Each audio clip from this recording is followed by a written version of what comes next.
Okay. I want to find my mouth. There it is. Okay, how we doing, folks? So this is going to be an interesting stream. That's first time I'm doing a collaboration. I did have one of my three guests cancel at the last minute, so I really couldn't find a trans woman to get her opinion. But we do have John Coyote taking care of the trans man point of view, and I did manage to find Nova, who's willing to give her the feminine point of view. So, hello, guys. And let's see here. We've got a lot of people in here already. I mean, at least for me. Let's see here. Nick, Alan, Alibus, Druid Lover, hey. Simply Krista, Olafola, Lauren, Christine, and yep, Nick is obviously playing Pokemon Go again. So, oh, and Little Miss Cindy is lurking. So what we're going to do is I kind of gave John Coyote and Nova the rundown of the actual video we're going to be watching. This is a video on, I think it's just a re-upload, but it's like from 8 years ago. This is about a 2006 documentary called Self-Made Man. And this woman, her name is Nora Vincent. She went undercover as a man for what was supposed to be 2 years. She only lasted 18 months as a man named Ned. And the reason why this is coming back up in the manosphere circles is because she just recently died back in July by assisted, what's the word they love to use? Self-deletion. Unaliving. Okay. Yeah. And they are loving the they are loving the excuse that it was her never getting over the depression of making this documentary because she was diagnosed as severely depressed after this. But I do believe it raises some issues, and I wanted to be able to come at it from a more neutral angle, plus have multiple opinions, unlike the little hug boxes that the the Chads over there like to think that they have. So, Lauren Christine, not Ned.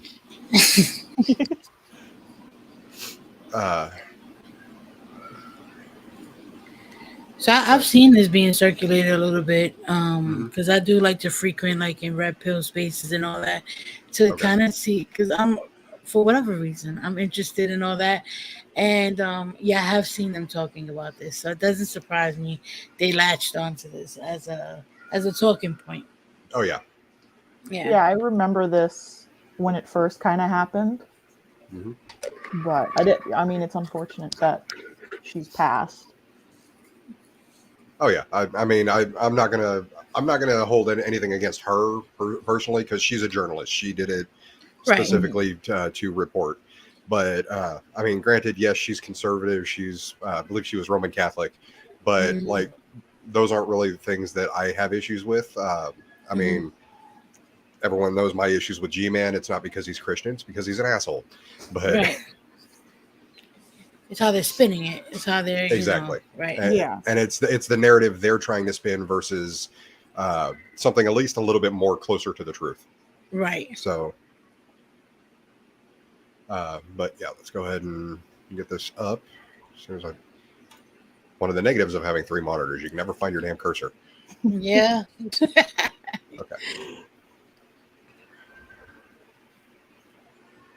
Okay, so this is obviously we have to stop it every now and then just so we can comment, but like we're gonna try and let it play unless I get a copyright claim. Okay.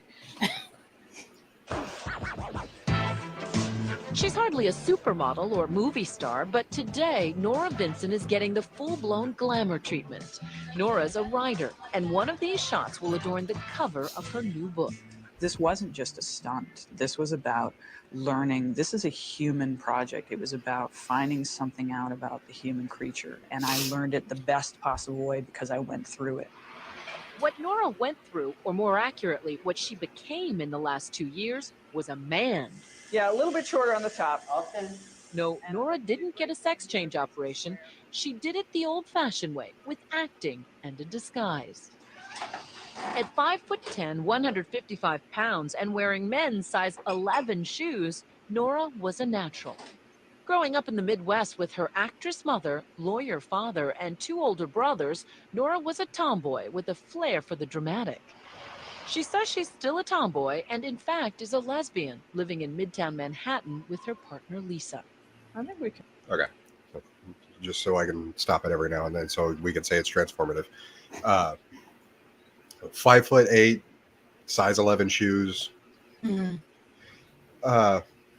that does sound kind of masculine, big feet. But I'm sitting here looking at the screen, and I was just going to comment on that. Go ahead. Specifically when they made the comment about the sex change. I mean, one, it's really lucky that Nora was able to pass so easily compared to a lot of people. It's just interesting that like that's all it takes to be a guy, in my opinion. Because like as I work through the transition, I have to consider, things like binding. I have to consider like how I talk. I'm going to get voice therapy so I can train myself to talk more masculine with deeper. It's interesting to me. Oh yeah, because of the deeper inflection, men have wider vocal cords and all that. Yeah. Lauren Christine. Yeah. It wasn't for the depression. She was diagnosed with something terminal. It's just, I couldn't for the life of me figure out what it was. I've been looking literally for the last couple of weeks and I couldn't find it. And I mean, for red pill people, you can't tell them it's not hard being a man. So the fact that happened the way that it did, it's easy to be like, well, you see, we tried to tell y'all. we have a hard time. So it's like, it's unfortunate that I think this is what you're trying to do, Carnivorous, is that the conversation around this, right, like toxic masculinity or just masculinity and what it means to be a man in the world, but let's say in America specifically, all of that, there's a lot of nuance there because we're looking at what it means to be a man now versus this antiquated idea of what it means to be a man. And that conversation could be very robust, but they're going to just narrow it down and say, well, no, let's just make it one thing, as opposed to like exploring it as a whole. Exactly. And so that was the issue, is there's nuance on both sides that's missed by both sides. Right. And they literally just have it down to a couple of sound bites. And they're literally both sides are literally building straw man just so they can just knock them down.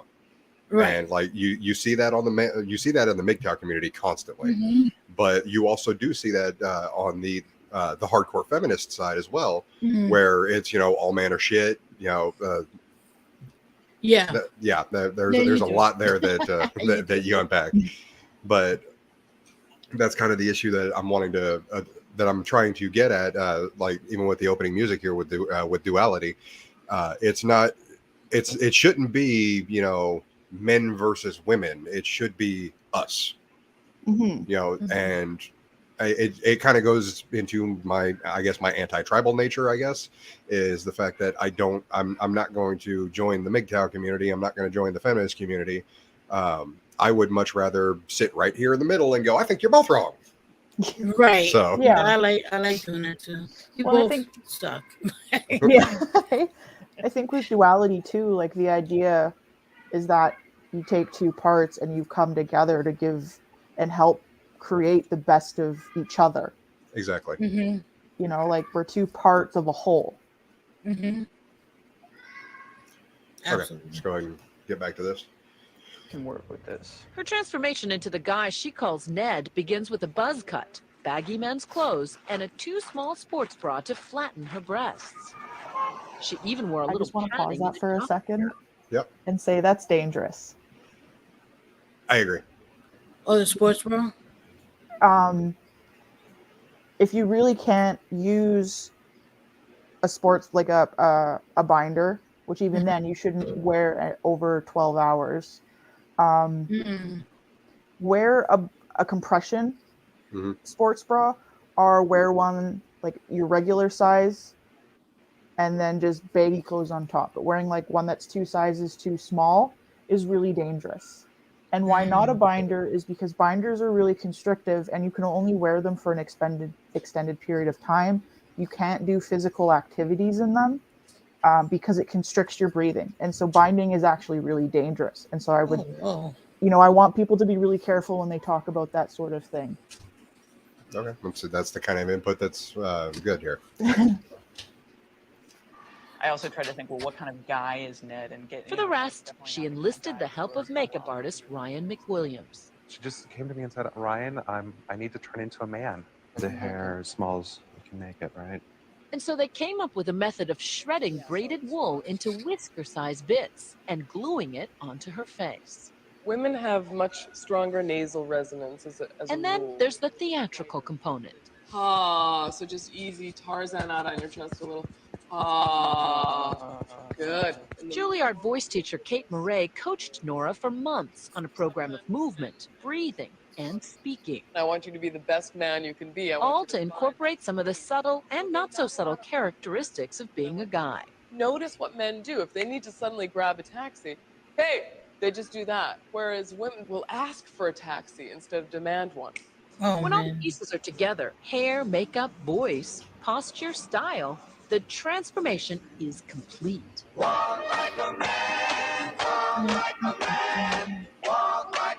And Nora Vincent becomes Ned Vincent.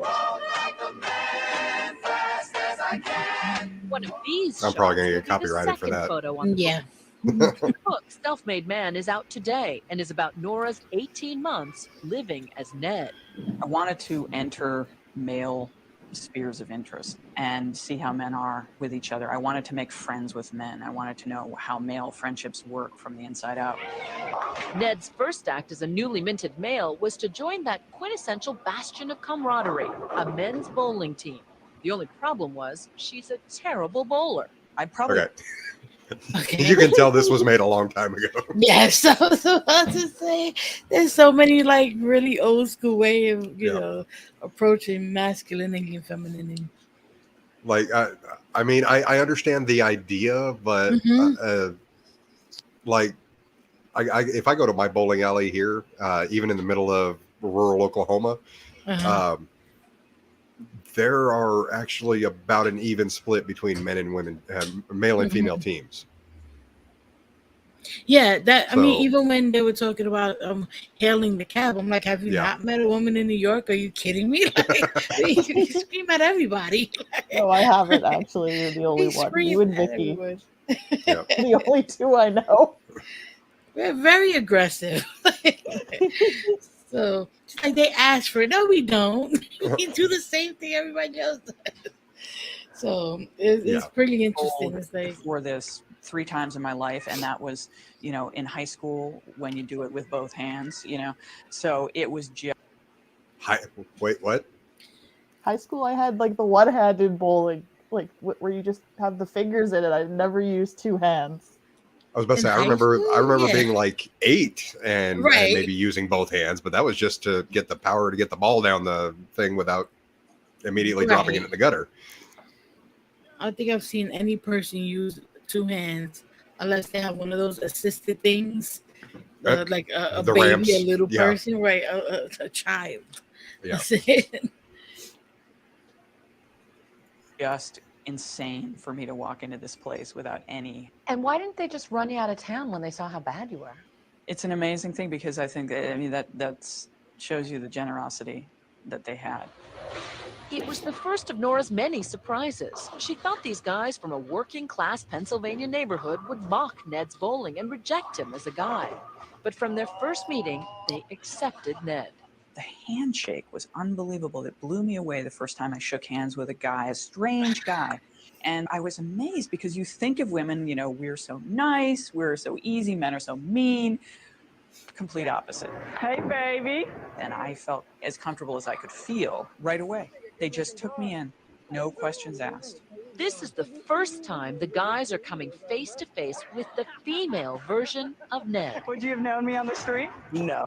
Okay. So one thing I want to point out here, generally when you're in in an activity like that, if somebody's showing genuine interest in it and they're not showing skill, taking them under your wing is it's fairly commonplace, and I don't understand why Why they're going nuts on it. Right. In my That's what you experience, just did, is you just help people. Yeah. Like, oh, you Right. want to learn how to do this thing? Well, let's teach you how to do this thing. Yeah. Now, I Yep. mean, I do know that there's a stereotypical guy response to that is they'll rib at you a little bit. You know, it's like, oh my God, you bowl like trash, but let's go ahead and give you a hand with it. Yeah. But Yeah. I mean, I think that's what it is too. Like, and I was thinking to myself because she said that she's saying how her perception of men usually are, but she's yeah, also lesbian, correct? Or she yep, was lesbian. So, yeah. So you get clowned on, but rejection, no. yeah. And usually people are excited to take you, like they're excited to Yeah, teach you something. But my question is maybe her perception of men was also obviously like maybe she also got a certain uh treatment from men because of her sexuality. You know what I mean? Like maybe there was some discrimination from men, or maybe that harshness that she would feel from men had to do with that a little bit as well. Because I possibly. don't have that experience with men, so to speak. Like, you know, even men that you would think are really mean, they tend to be okay and, nice. So when she was saying like she was surprised at them being welcoming, I'm like, I don't have that experience with men. So I'm kind of. Now, the one thing I will say, Hmm. what her reaction to the male handshake is, um, Uh-huh. that's accurate because men who were raised with male role models, um, they are informed that a sign of respect is to basically put about 75 to 80% of your grip strength into your hand strength into a handshake. Yeah, So like it's not I'm trying to crush your hand, but a good, strong, firm handshake is something Mhm. that is more of a masculine trait, and it's a sign of respect. I was gonna say that that's something, even before I transitioned, I got comments on it like, oh, you have a really masculine handshake. Yeah. It is, to me, it's just like it's a firm handshake. You're like, hi, I'm excited to meet you. It's Hmm. Mhm. really cool to meet you. Well, when I And started like learning, like when I was getting help with when I first started applying for jobs, that was like one of the main things that I was taught. Is like, well, you don't want to give a handshake like a woman, and I was like, that was like one of the first things that I learned. I was like, no, you gotta shake hands like a man, and I'm like, huh? So yeah, I guess so we're conditioned to do it differently depending yeah, on your I mean gender. one little penny candy story I can add. When my ex-wife she introduced me to one of her boyfriends at the time, Mhm. and I went to shake the guy's hand, and I literally, when I grabbed a hold of his hand, it was like shaking hands with a limp noodle. I mean, like there Mm. was zero grip in his hand or anything like that. And I'm just like, what the, like literally just looking at, like, are you okay? And, and, the things that I were immediately running through my mind is like, okay, this guy was raised by a single mother. He has Really? no, and, Hmm. and those were the things that were going through my Uh-huh. mind just because like the the way I was raised. I mean, Right. yeah. Hmm. But when I turned around and I got to know the guy, he's not a bad guy. He's kind of a little definitely a little bit more emotional than Hmm. I normally would consider. But yeah, that's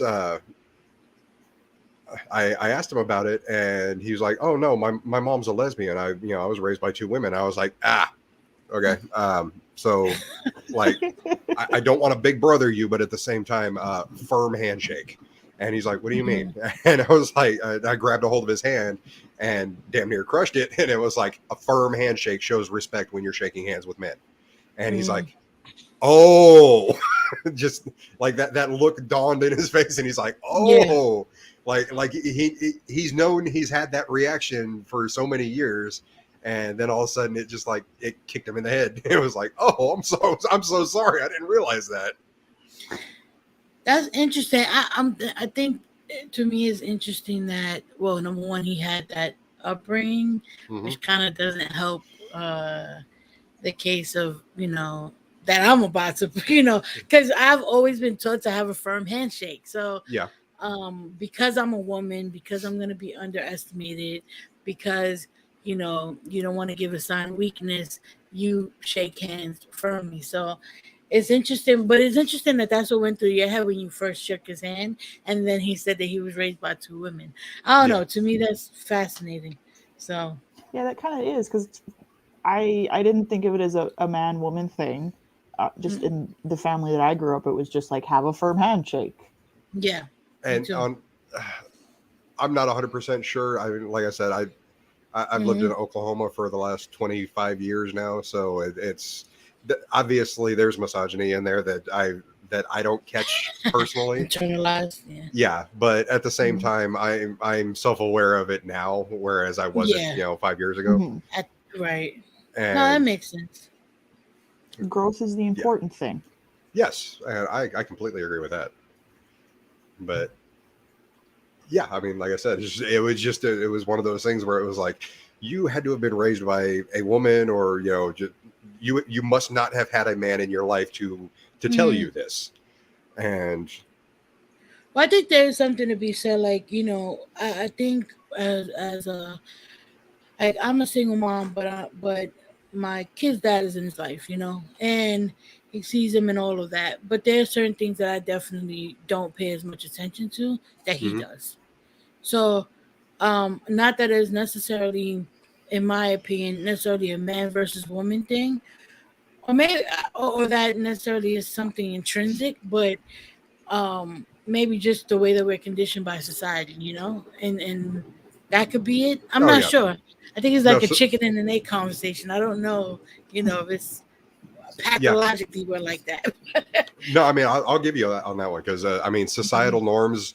2,000 years ago, it was normal to procreate with your wife and then have pleasure with younger men. Yeah. So that and that wasn't a gay or straight thing. That was just what men normally did. So thank you, ancient Greece, I guess. But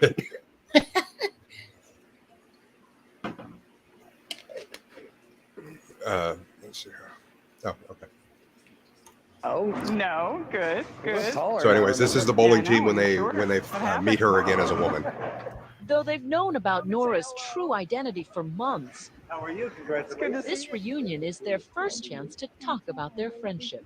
But you guys had said wasn't there that game that the person who didn't make it to 100 had to wear women's panties at the end of the season. And I thought, I'm going to give you guys the shock of your life, and I'm going to wear The team had bowled together for 9 months, and gradually, Nora gained entrance into the inner sanctum.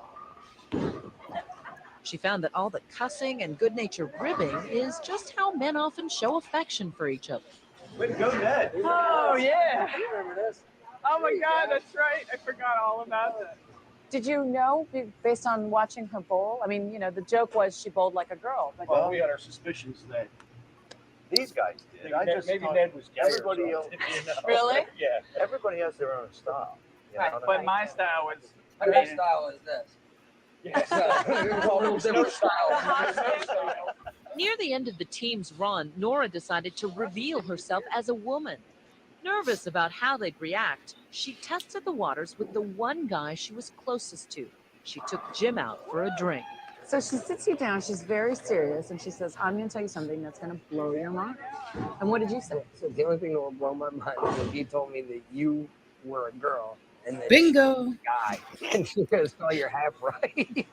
The she Jim's talking about is Nora's partner, Lisa, who the team had met several times. Jim assumed they were Ned and Lisa, a heterosexual couple. But you didn't believe her at first. At first, I was still in shock. I said, how can this possible? Where would this come from? This is just a regular Monday night. I was out bowling having a good time a few minutes ago. I mean, I feel like that's normal, though. Like when... Go ahead.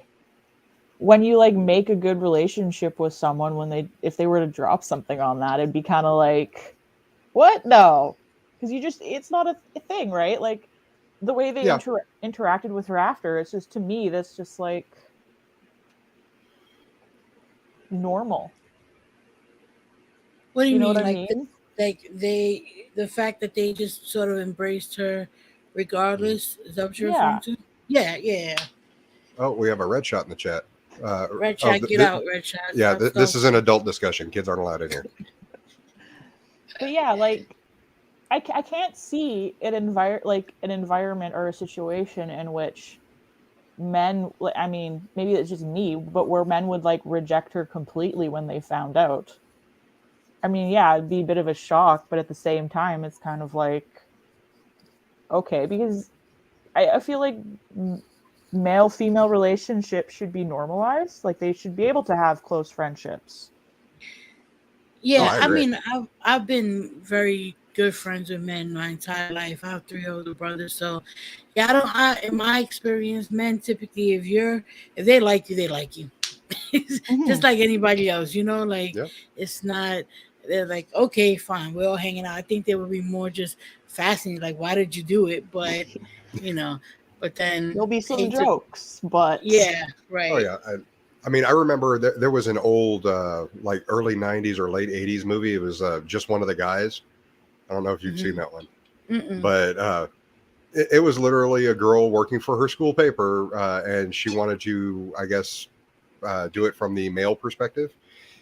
And literally, she cut her hair off, started, like kind of scrunched her shoulders up so she looked like she had broader shoulders, and literally just stuffed a sock in her pants.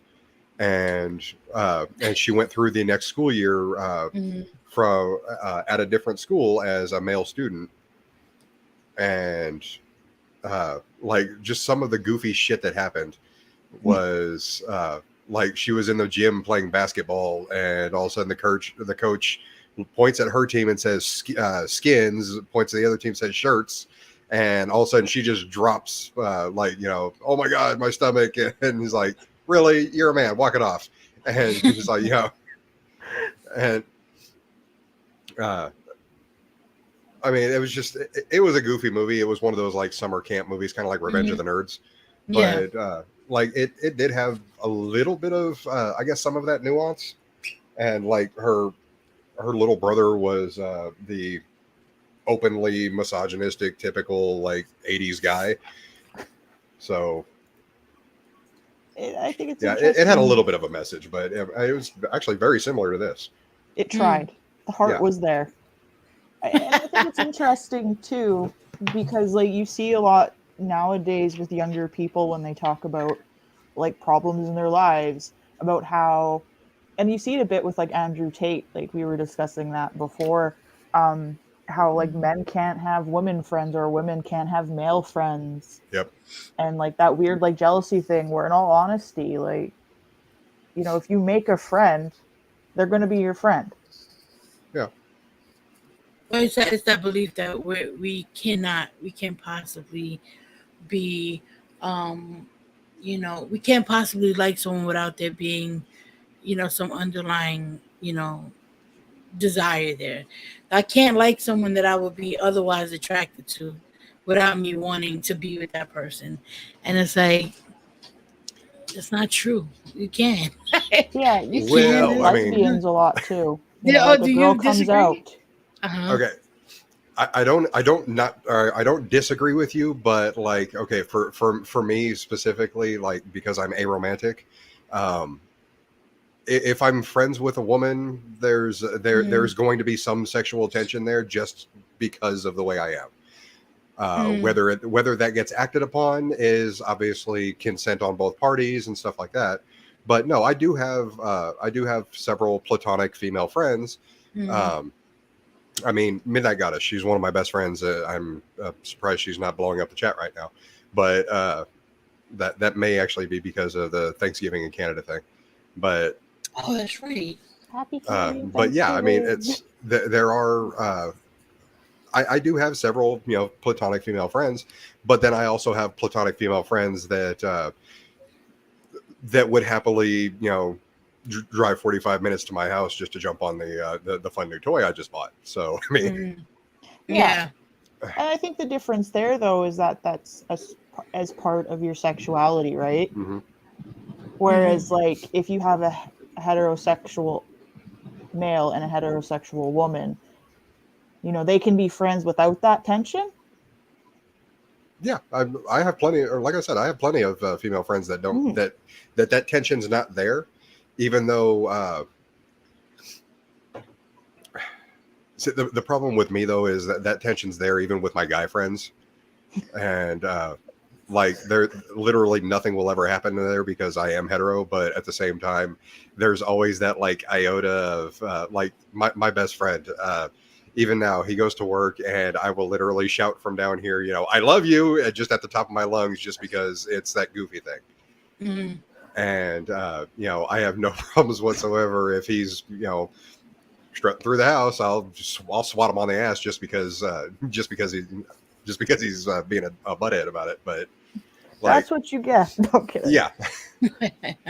But I mean, that's the thing is, like, for some people, there you go, Lauren. Flirting with my friends consensually is my favorite pastime. Like, flirting can be a personality trait. Oh yeah, And, I definitely agree, and I think you can have those like inner jokes with friends. Yes. Oh yeah, some people flirt naturally, so and it doesn't have to go past that point. I know I have guy friends that I flirt with all the time, but it doesn't really go past that point. There's no desire, like it just doesn't go there. But will we make like little jokes here and there? Sure, absolutely. Yeah. But that doesn't mean that I want to marry them or I want to be with them or I want to, no. And I think that's the misconception, is that if a man and a woman is friends, then there's this desire by one of them to be with the other. And it's that, and then that's like an antiquated way of thinking, in my opinion. You see it in the LGBT plus community a lot too. Both where, like a woman will come out as a lesbian or bisexual and the friends go, oh no, I don't want you to hit on me, or, and then you see it with men, whereas if two men form a really close platonic bond, people start questioning their sexuality. And I think that's kind of where some of the issue is. Mm-hmm. Yep. Actually, that actually applies right there. What Laura just said, that applies right there to men as well. Is if you and your best friend have not been confused as a gay couple, then are you really best friends? And it's because we've done that before. Me and my buddy, we he's off on Saturdays, I'm off on the weekends. Every now and then we will just me and him, because his wife's working.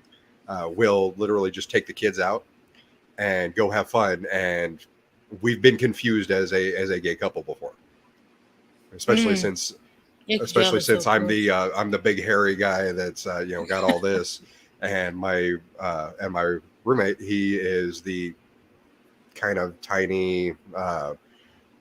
People immediately go top, Yeah. bottom, done. Yeah, exactly. Yeah.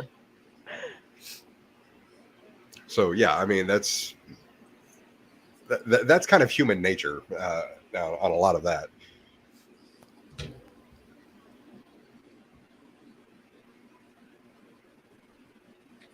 And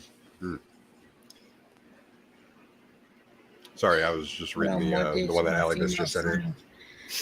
Yeah, that's true. That's true. I mean, I definitely get tension from women when I'm like hanging out with like guy friends, or when I'm, how close I am with the guys that I'm really cool with. I get tension from women because of that. So, like, yeah, and I get mistaken for their girlfriend or whatever all the time. I'm like, I do not want this fool. I know everything about him. I'm good. But then, I know their deepest, darkest secrets. It's Right. not gonna work. And believe me, boo, you wouldn't want him either. But I'm not gonna ruin that for y'all. It's okay. Hey, do your thing. But and there's a Mary Sunshine in chat. hey, Mary Sunshine. Okay, so let's go ahead and... About your name isn't Ned anymore, Later, Jim told the rest of the team, who all took it well. What do you think Nora expected to find in a bowling alley full of guys? I think you expected to find like a bunch of guys just talking about women's private parts and a bunch of racists, and I think kind of that's what she came into this thinking. They really showed me. I don't know where the being racist one thing who came was from, really but judgmental. I mean, maybe that was just Because rural they were the ones Pennsylvania. who took me in. Yeah, being Knowing rural. anything about me. They were the ones who made me their friend, and no judgments attached. That's not like it. What's wrong? Nora and Jim became closer friends once he knew that he was a she. Now Jim was willing to speak more personally and openly, like about his wife's cancer. Nora came to see that between men, intimacy is sadly lacking. There's a tremendous potential for tenderness between men, and I'm not sure that it's always realized, and it's terribly sad. Okay. That I want to point out real quick because she's dead on that one. Yeah, I fully agree with what she just said there. Unfortunately, that is like one of the higher up things on the toxic masculinity thing, is where men seem to not be able to openly express their feelings. And it's one of the reasons why male-female relationships are important, because a guy can open up to his female friends on certain things that he would not be able to talk to his guy friends about. And I think in a lot of ways that's also really sad. Just that men feel that they can't be open with each other like that. Oh yeah. Well, and I think that's where, and I had a conversation with like a MGTOW guy. Was it no Red Pill guy, and we were talking about that, and I was like, well, you do realize that that like the way we're conditioned that way or socialized that way for men not to be open with other men, that exists because of the world that men set up in a way. So the toxic masculinity that you want to or that you try to invalidate is exactly what created that environment for you. And it always makes me like, it's interesting to me that a lot of these guys will try and invalidate that argument of toxic masculinity and what it means, and then complain about not, their feelings not being taken into consideration, or the high rate of, self-deletion, if you will, among men. And it's like, well, that's the world that toxic masculinity created. So you have to break that down so that men should be able to be. I mean, there's a teacher in my kid's school who is like a really good teacher, and he's involved and he tries to do things so that the kids are not on the street and they're in the school and, just do different activities. And he's even looked at negatively sometimes. Oh, why would you, because any man who has who tries to help kids or is too, gentle with kids is looked at as a predator. And it's like, well, that shouldn't be that. Some men are really good with kids. Yeah. I would also say that the industrialization of our society has also contributed to that factor in more ways than one. I think it has limited men and women from expressing emotions in healthy ways, because I think it developed this pressure on men to be like, I have to do all this work, like to keep up with. Another good example would be like we were talking about when people pass and you only get X amount of time off of work, and then it created this concept that you can only grieve in this short period of time, whereas realistically you can do it for the rest of your life in a way. And Mary, there is a link currently in links in Ape Escape. I'm not opening up the room to the chat just yet. Sorry about that. No worries. And I think part of the way that, like, with I don't know if you'd call it capitalism, but the industrialization of our society has contributed to this idea that we can't focus on our emotions. We can't focus on activities that would be considered emotional, like art gets considered art, and writing and music can be considered emotional fields, and so they're not as important. And I think it's dangerous too.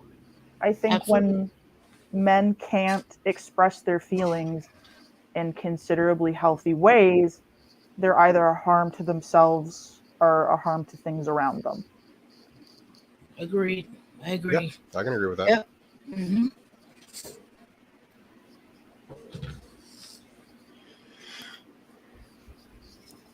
Okay, so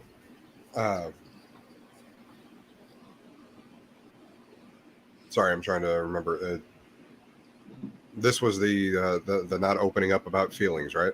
Yes. Yes. Okay. Sorry, my ADHD. It tried to run off It's on okay. me. I detoured a bit in my Out is one conversation, thing, so. but what about the explicit world of a man's Here we go. sexuality? This is I gonna be really fun. ran smack up against the difference between male and female sexuality is that female sexuality is mental. It's up here. And I'm going to point out one thing real quick. Men are very visual creatures.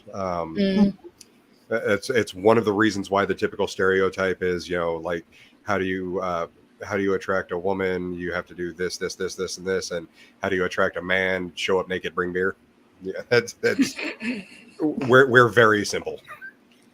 I would agree. I think like when I think as to like how I view my sexuality, I definitely think like the way, and maybe not necessarily like showing up naked, but like the way I look at someone, it is a visual thing for me as well.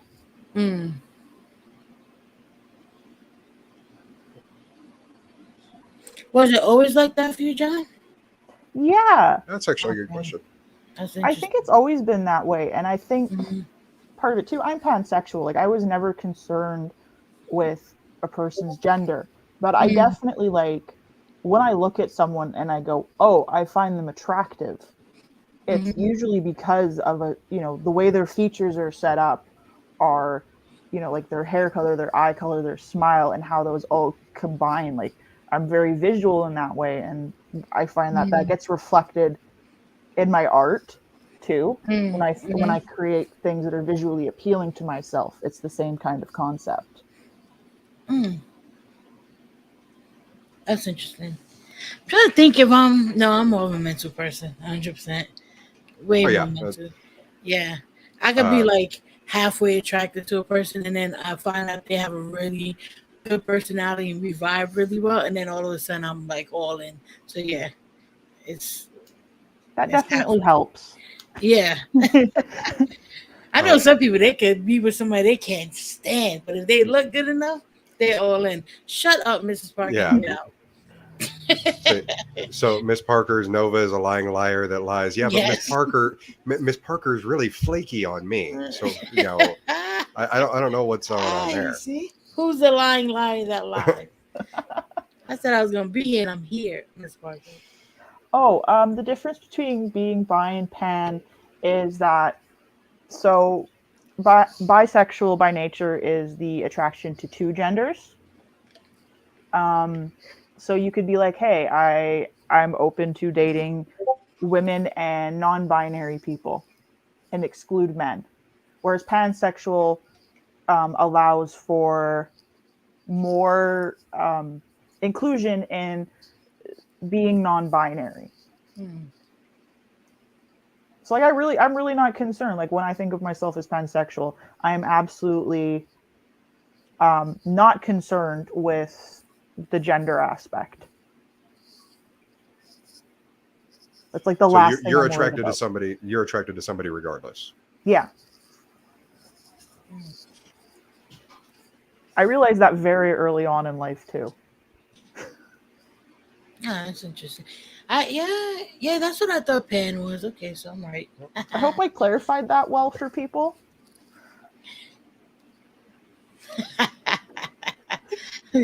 Mrs. Parker always not coming in. Oh. Ms. Parker. I'm not gonna make it easy on you there, Miss Parker. We're gonna. No, you clarified that very well. I think there's a lot of confusion between what the difference of those things are, and I guess yes, I think it makes sense. Lauren said she said gotcha. Thanks. Okay, that's good. There you go. We got a few pansexuals here. Okay. Oh, that's what that's what distracted me the last time. So Ape Escape is the name of my Discord. It is generally drama free. It's a fairly small Discord server, but like if you decide you want to talk about the cows, that's fine. I'm usually sitting in chat either by myself or with Midnight Goddess. Because I'm a truck driver, we literally talk pretty much all day. But yeah, that's That's what that is. Like I said, Miss Parker, I tagged you right underneath the link. It depends on if you're actually in my, if you actually have my Discord server muted or not. But yeah. So. Yeah, Mrs. Parker, where you at? We see Mary found it. Oh, Mary's here. Mrs. It's Parker, my what happened to mother. you? Yeah. Oh, okay. Hello. Hello. Hey, Mary. How you doing? I'm good. How are you? I am peachy and stressed. Mary's sipping on bourbon. So, are you sipping on something, Carnivorous? Yes, I am messing around with Hornitos Black Barrel. I put it in my tequila. Nice. I just have I love coffee. tequila. I just have Dr. Pepper. I heard that no cork. beer. I actually have. We were talking about it earlier. Yes, you can, Laura. I have a coffee that the company is based on helping service members and veterans with their mental health. Oh, nice. And it's really good coffee. Black Rifle Here Coffee you go. Company. You said Black Rifle? Mm-hmm. Oh, that is my second favorite, right behind Death Wish.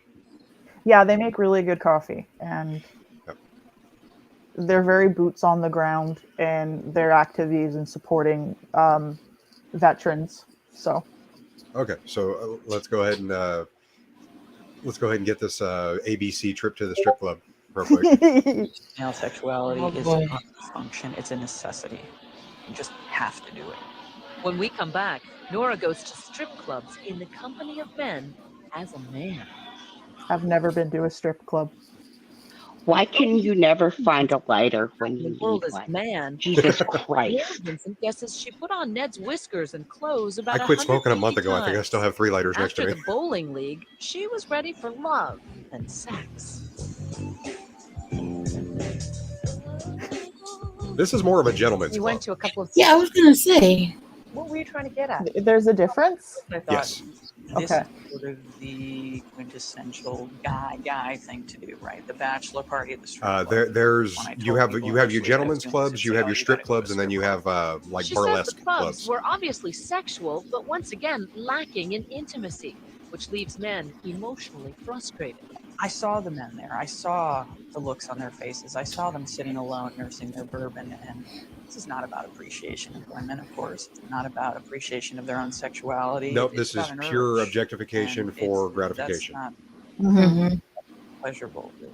These guys who go to these high-priced clubs would say, this isn't about pain, it's about pleasure. Men have had the tears and the emotional expression sort of pounded out of them from an early age. And so by the time they're men, they don't even have the vocabulary anymore or the emotional awareness to really say what they're feeling. Nora says strip joints are about pure sex drive, completely empty of any meaningful interaction. Yes and no. Rating on your lap. Oh. Women, Oh, goodness. during any of No. these? Go I ahead. remember being a stripper and somebody paying $200 for the champagne room, and they just wanted to talk. Like, mm-hmm. But then maybe that speaks to the point that she's making, that these men kind of want more. And I think Carnivorous had pointed out earlier that men tend to be able to express themselves better with women. So maybe it kind of leans into that point where men can't express themselves day to day with each other. So they go somewhere and they'll pay somebody to listen to them. You know what I mean? Yeah. No, I totally That get makes it. sense. Like, Well, and we don't allow the space for men to be like, yeah, I'm going to therapy. You know, if a man says, oh, I'm going to the strip club. that's therapy. Like, it doesn't sound, it's like, hey, it's like a cover. I'm going to the strip club. I was a therapist when I was a stripper. Like, oh yeah. The things that I talked about while grinding on a dude was just like, wow. In a way, that's really sad. It is. Okay, so my last strip club adventure is fairly public because it was when I was down in Houston with drag. Yeah. So I was dealing with some major issues at that point in time. That was like right when I was getting into the manosphere, and unfortunately, I was depressed. I made that mistake. Oh, goodness. So I had those, and I ended up getting the 2 hours of private time with the dancer, and yeah, it was basically just 2 hours of sitting there talking. It's therapy. And I mean, granted, she did give me a dance, which turned into 4 on that I didn't pay for, but you know, it was mostly just sitting there talking and then it ends in talking. Yes. Like, yeah. And when I say sad in the sense that men think that they have to go to a strip club and pay for a private dance to have their emotions heard. Yes, hello, mother. It is I. I love you. I love you too.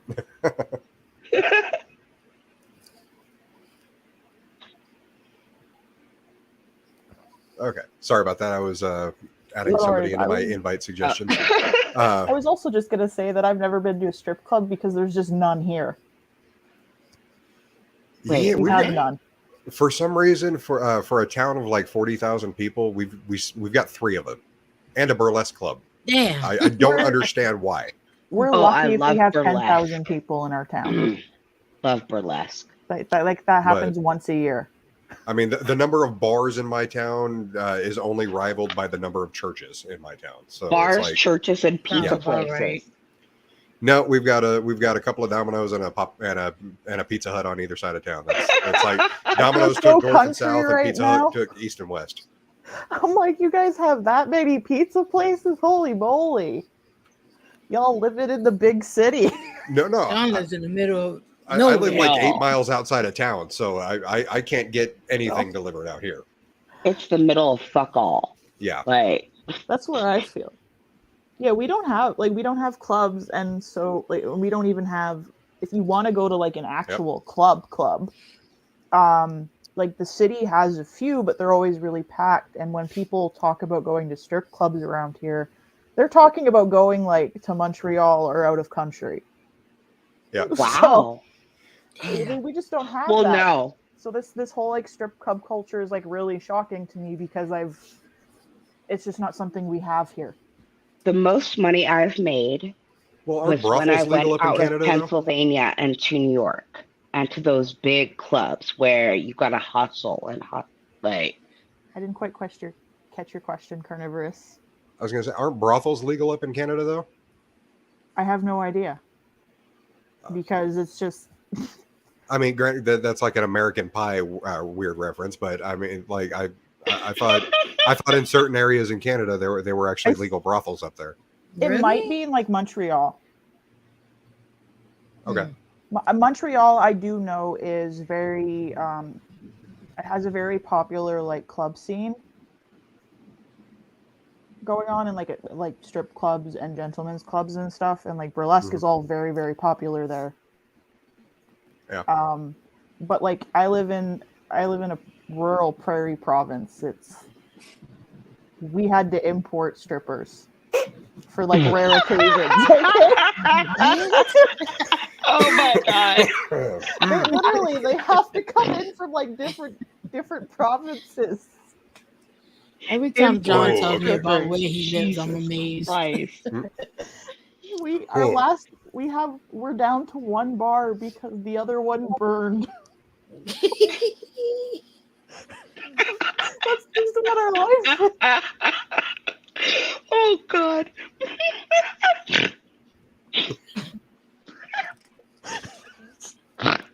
We didn't even have a movie theater for I think like 10 years because the popcorn machine caught fire. Oh wow. Oh shit. Like y'all got me snorting. I hate you. Like these concepts of these clubs and some of these ideas of like masculinity are really confusing to me because it's just not something we have here. Okay. I really ran We're about smack halfway against through. The difference between male and female sexuality is that female sexuality is mental. It's up here. Whereas for men, Nora says, sexuality is, shall we say, below the waist. At its core, it's a bodily function. It's a necessity. It is such a powerful drive, and I think because we don't have testosterone in our systems, we don't understand how hard it is. So it never gets cold? Correction, don't have as much testosterone. Dude, men and women I both have have that testosterone and estrogen in their systems. I have that competitive streak, though. I was a competitive dancer. And, oh, yeah.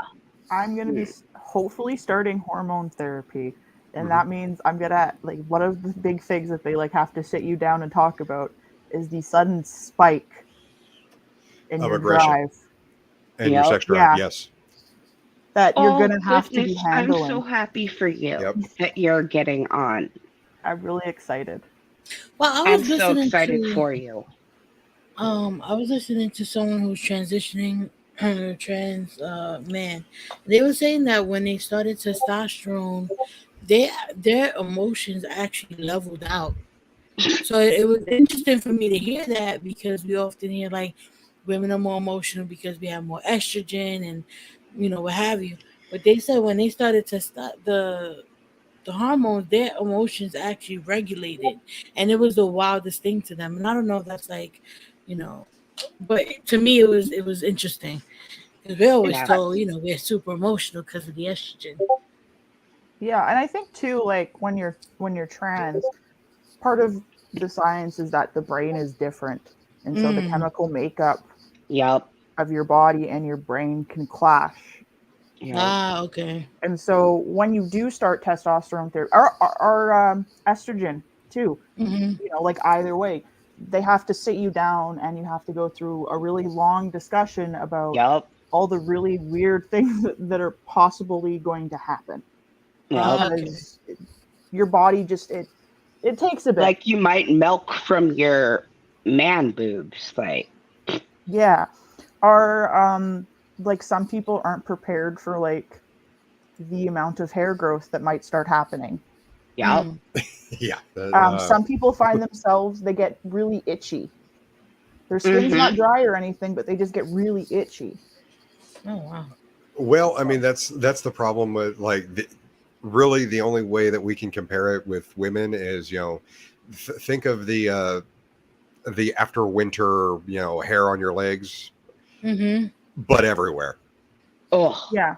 Okay. I'm talking a hairy person, I'm talking chest, back, arms. I'd be miserable. Yeah, I mean, because my arms alone are I'm sorry, but this right here, this is everywhere. And dude, take your shirt off. Those shoulders. I was always a naturally hairy person, so maybe that's just a sign. I'm just supposed to be a dude. I'm very I'm not very deep into this thing yet, so you can wait for that. It's possible, guys. Yes. It's. I will ask 2 shots after. Those shoulders. Wow. I do have a shot glass here. It's just I don't have my my usual banner up.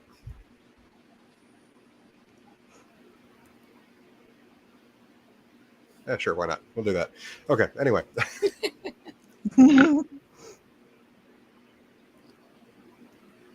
What is this? I see a big dude and a girl in like boots. Okay, so this is apparently the start of Ned's dating experience. That's where I paused it at. Ew. So, do we want to get into that? Yeah. Let's go. Okay. Go then. It'll be interesting. Throughout the project, Ned dabbled in the art of picking up a woman. Where'd your friend go? We went with him to this bar wearing hidden cameras. It's my friend JC. I'm Ned. Nora was reminded that in this arena, it's women who have all the Oh, it's power. Izzy. We sit there and Izzy. one word no will crush someone. Oh, that reminds me, we don't Izzy. I have put to your do the name in part the where you invite cross the suggestions. room I'll be and sending go you up a to Discord stranger invite here and shortly. say the first words, and those first words are so hard to say without sounding like a cheese ball or sounding like a jerk or whatever else. And what do you guys do? I'm pretty sure the word that she was trying to avoid was a creep. Yeah, Because creep. every guy is self-conscious when it comes to trying to talk up a woman. Yes. That the first word out of his mouth, or even if he looks at her for too long, she's going to call him a creep, and he's going to. Yep. There's a self-conscious feeling there. And it's I know that. It's really crushing when you find out maybe that you've made someone feel uncomfortable around you like that. Like as a guy, Oh my God. it is not a good feeling. The last thing I want to is for somebody to be uncomfortable. Like, Nora says the brush-off Barbara Jones gave Ned was typical.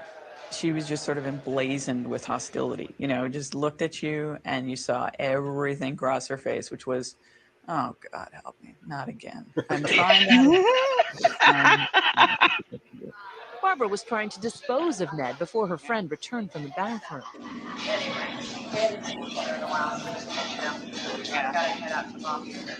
But Ned returned and told Barbara the truth about her gender. You gave us all the lines, like, try to get rid of us. I see it, and as a woman, I have such sympathy. I'm like, oh, I hate being this guy that you're trying to get rid of. Talking to a woman, Barbara seemed more open and friendly, and in the end, actually apologized for how she had treated Ned. So I'm sorry for being bitchy. Please. Does that kind of living in the skin of a man in the bar scene, in the dating scene, give you a different kind of respect for men?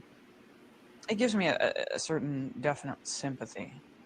And I don't mean that there's any disrespect, but it just makes me understand what's going on.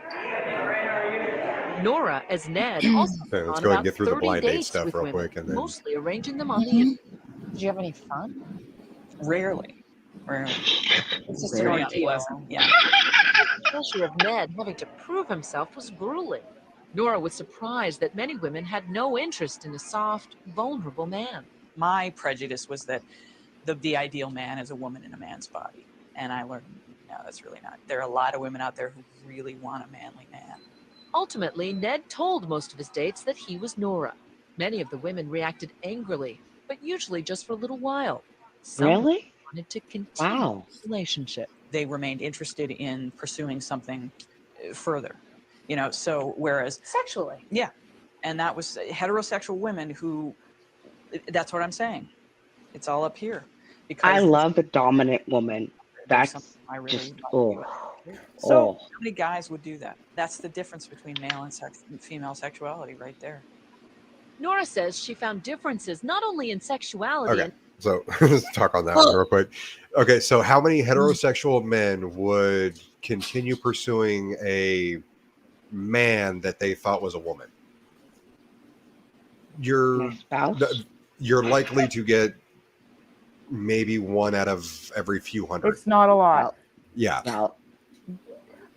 I think the concept of being tricked is probably why those women were upset. Because I find if I go in and I go say, hey, I am a trans man, and they know up front, women are considerably more open to dating me as a trans man than men are. And men get really upset when you try to be like, well, yes, I understand that my body is more feminine, but this is not a straight relationship we're going to be in. It's going to be a gay relationship. Yep. And so when their sexuality kind of gets questioned, they get quite upset. I mean, I came out to my husband, my spouse, about a year and a half ago. He still loves me. And that is so rare to find. I think it also has to do with just societal pressure, right? A man, because there have been men who they'll meet trans women and be attracted to everything about that woman, but as soon as they understand that that woman is trans, they don't want anything to do with her. And I think half of that has to do with societal pressure. Yeah. Okay, that makes you less of a man. It's as soon as that ability to question their sexuality comes in that, right, it starts to become an issue. Right. And then I'd have to say, well, then if you want to argue that the world isn't you know, I guess is harsher on men, you have to look at where that was created. And Yes. that was Yes. created in this toxic masculinity that people Yes. try to uphold. It's like, well, Yes. no, there's nothing wrong with being masculine. There isn't anything wrong with masculinity, but there's a But it's the spectrum, and not toxic everybody. part. Yes. Mm-hmm. Exactly. And the toxic part is what creates this environment where men can meet a trans woman and want to hurt her physically as soon as they find Just out she's because trans. she has a Right. peen. Right. Like, Exactly. And it goes why? both ways. You do experience. I mean, I think the threats of violence are different in nature. The trans men also do experience threats of violence. Oh, I bet. Coming Oh, out, I've had. To be an example, not to make it really dark, but you hear people go, "Well, you just need to be with you a just need to guy," be fucked by the right man to and turn you. they'll go as far as saying, "Well, I don't care if you say no." Oof. And that's a very terrifying level of violence that trans people have to experience. That's icky. Wow. And you don't find that with, I mean, you Icky do find it with bra. some women, but Icky bra. No. with men, not it can get icky bra. really terrifying. Yeah, that's terrible. I didn't know that was going on. That's in like thank you for that because I had no idea. Like I've heard the stories about men and trans women, but I had no idea that that was going on with trans men. I'm That's gonna fuck you straight. Like, wow. oh. I've heard that with lesbians. Oh. I've heard men say Yeah. that about lesbians. Yes. I just think because it's not. Unfortunately, I think SA is a bit more difficult to prove and charge legally, so I think it just doesn't get talked about as much. Right. But it is something that you get threatened with. Yes. And you just have to pretend like it's just like, gotta laugh it off. Oh, you're so funny. You're gonna fuck me straight. Oh, and you just have to get out of those situations. Well, I mean, I've made the point as to say that I've been SA'd a couple of times in my life. I'm sorry. Generally, at face value, most people think it was men that did it, and my situation was half and half. I was SA'd as an 8-year-old by an older teenage boy, and I have issues with that. But I was also SA'd as an adult by a woman, and essentially I was playing wingman for my roommate. He picked up this girl. I was basically in charge of entertaining her friend, and I made it very clear that nothing was going to happen. I went to bed and woke up the next morning with her on top of me.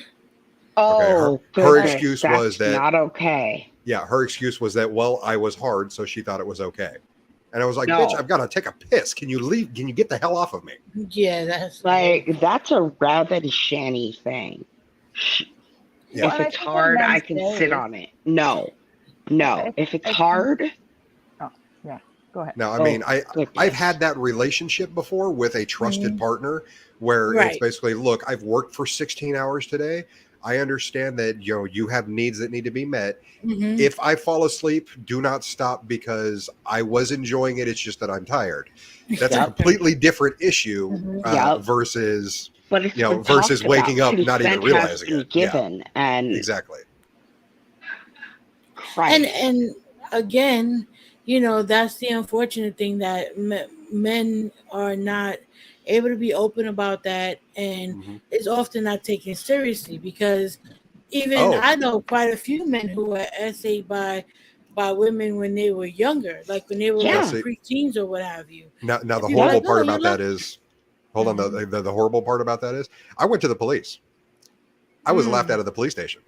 And they laughed at you like, yes, oh my goodness. Because apparently in the state of Oklahoma, in the state of Oklahoma, grape is only classified as such if the victim is penetrated.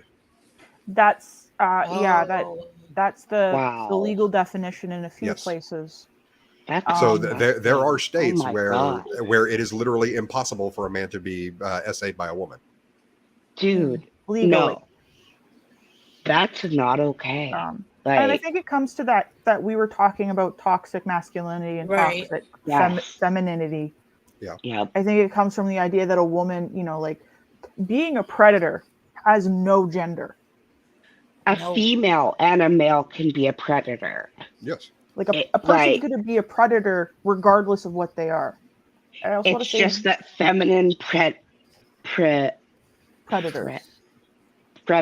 are looked at as just, oh well, she's cute and such and such. It's not okay.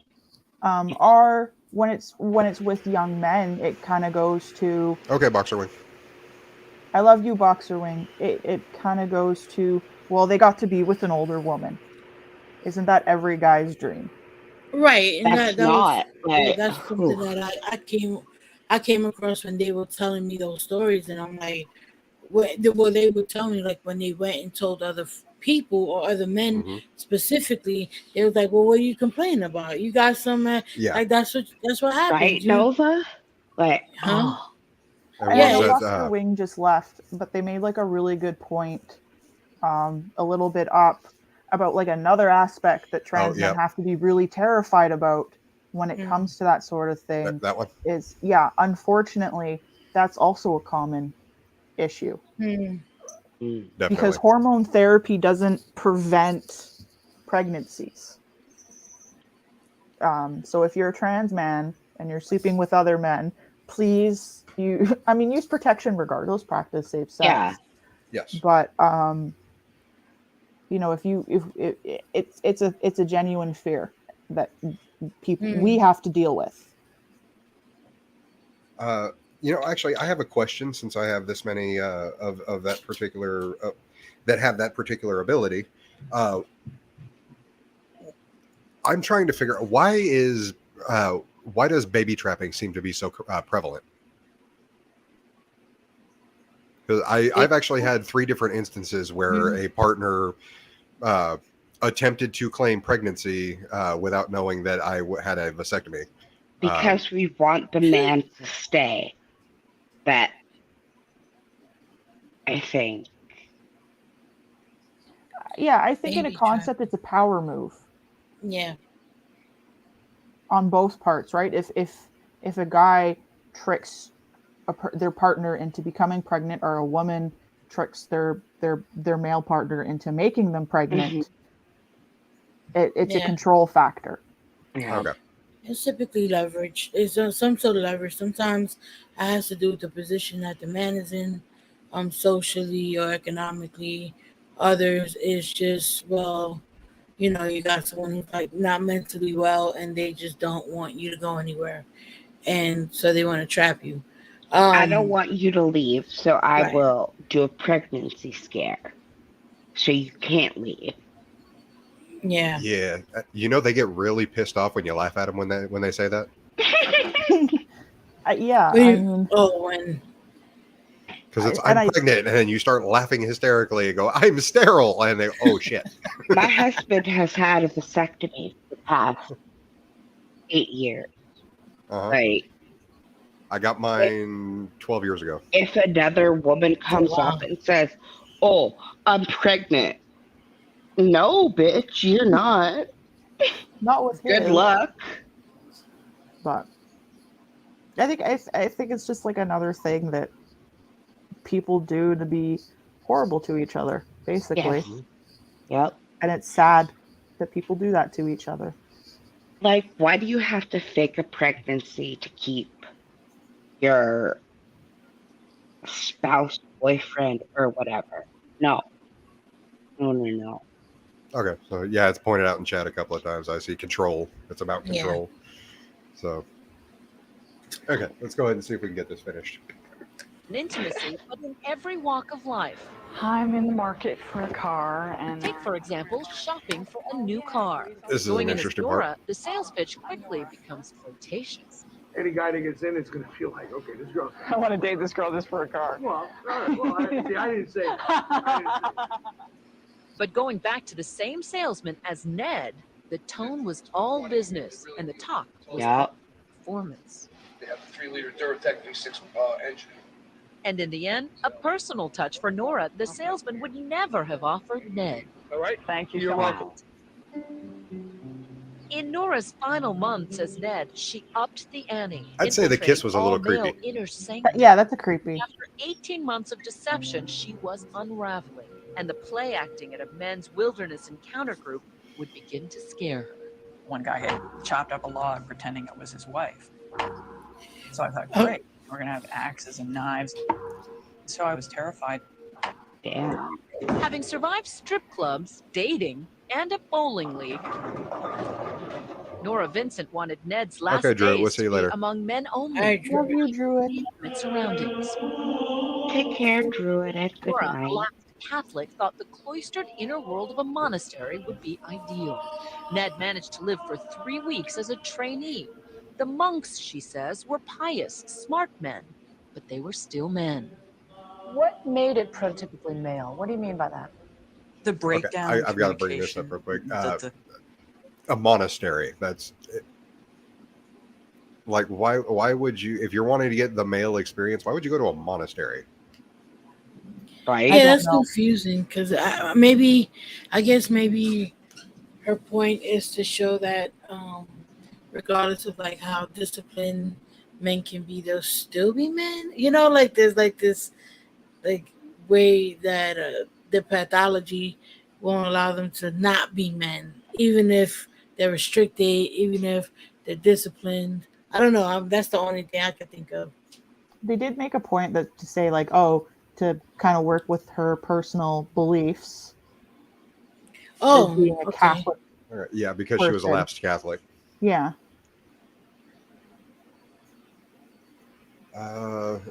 Kirby. I've never bought a car. I can't comment. Yeah. Yeah, makes sense. I mean that's the reason why I've got a 5.0 sitting outside is because big muscle car, big engine, and I love to rev it, but still.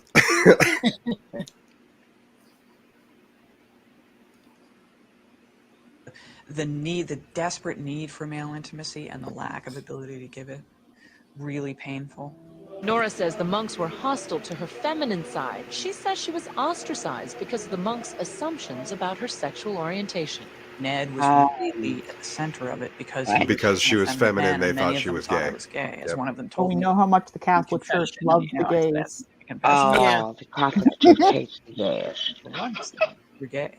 And I said, well, yeah. And I'm Catholic. Thank you. Loneliness can't hide.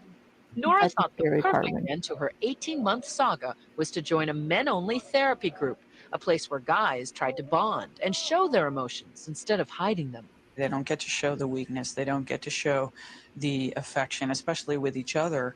And so often all of their emotions are shown in rage. And they kept talking about their rage, often their rage toward women and what they would do physically and violently towards women. Right. A lot of this was blowing off steam. It's sort of talking about the things that need to be said that you would never do. I mean, they would talk about fantasizing about chopping up their wives or something. It's not that they would ever do that, but it was a way to get out the blackest thoughts. Can I pause it for a second? Yep. I would like to comment on that is when Go ahead. you're in those really, really dark places, you think about doing things that you never would do. Yes. Either to yourself or to things around you. And I think it's interesting that she went into that therapy because, first of all, I would say it's a big step that these men are seeking out therapy. Mm-hmm. Mm-hmm.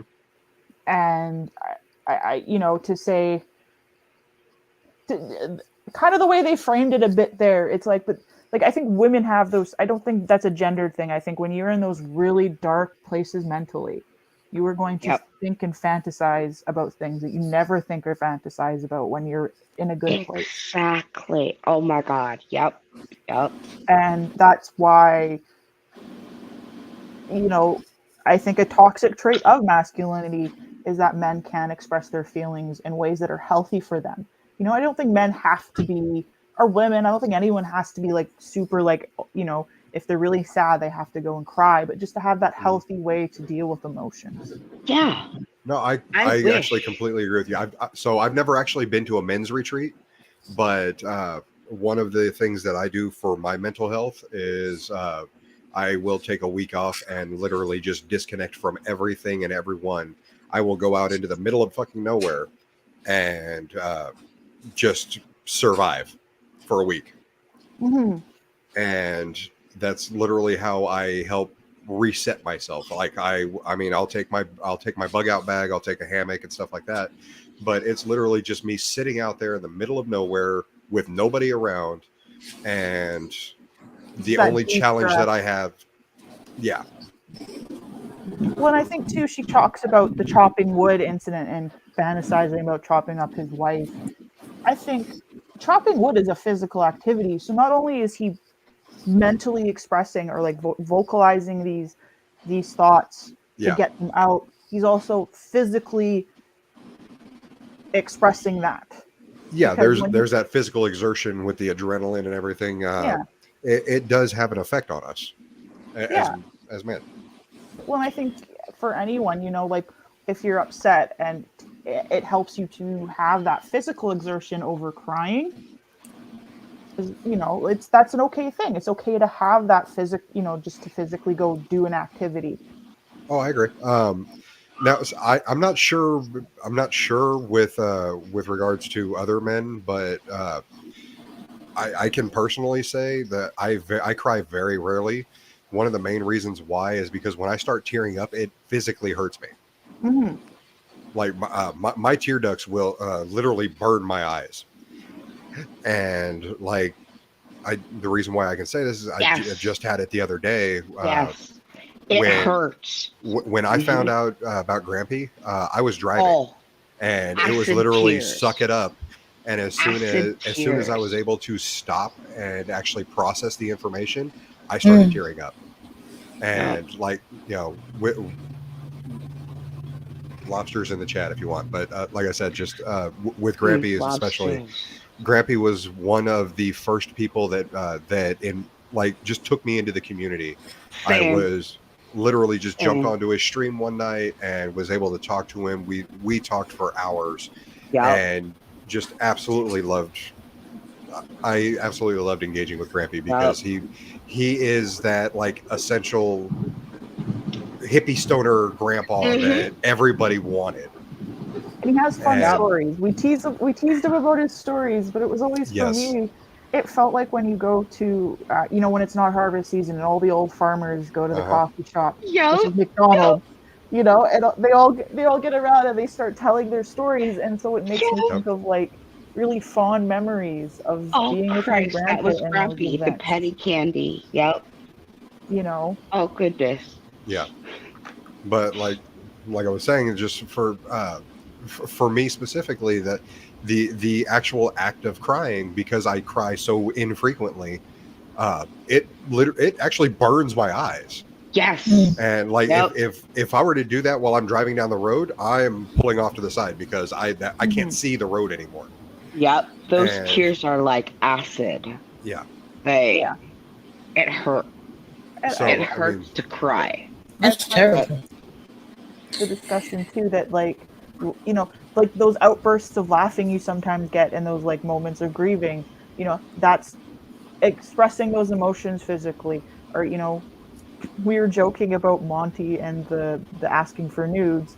The asking for nudes part is the weird thing. Like, you know, like I want your nudes. Using sexual gratification to help regulate some of those emotions isn't necessarily that weird. No, I mean they've made jokes about it on a lot of different like movies and stuff like that. Like was it the 6 Days, 7 Nights with Harrison Ford? Yeah. His little girlfriend and her husband or her fiance or whatever is like, you know, after every funeral, everybody has sex, and it's like, okay, sure, why not? But like,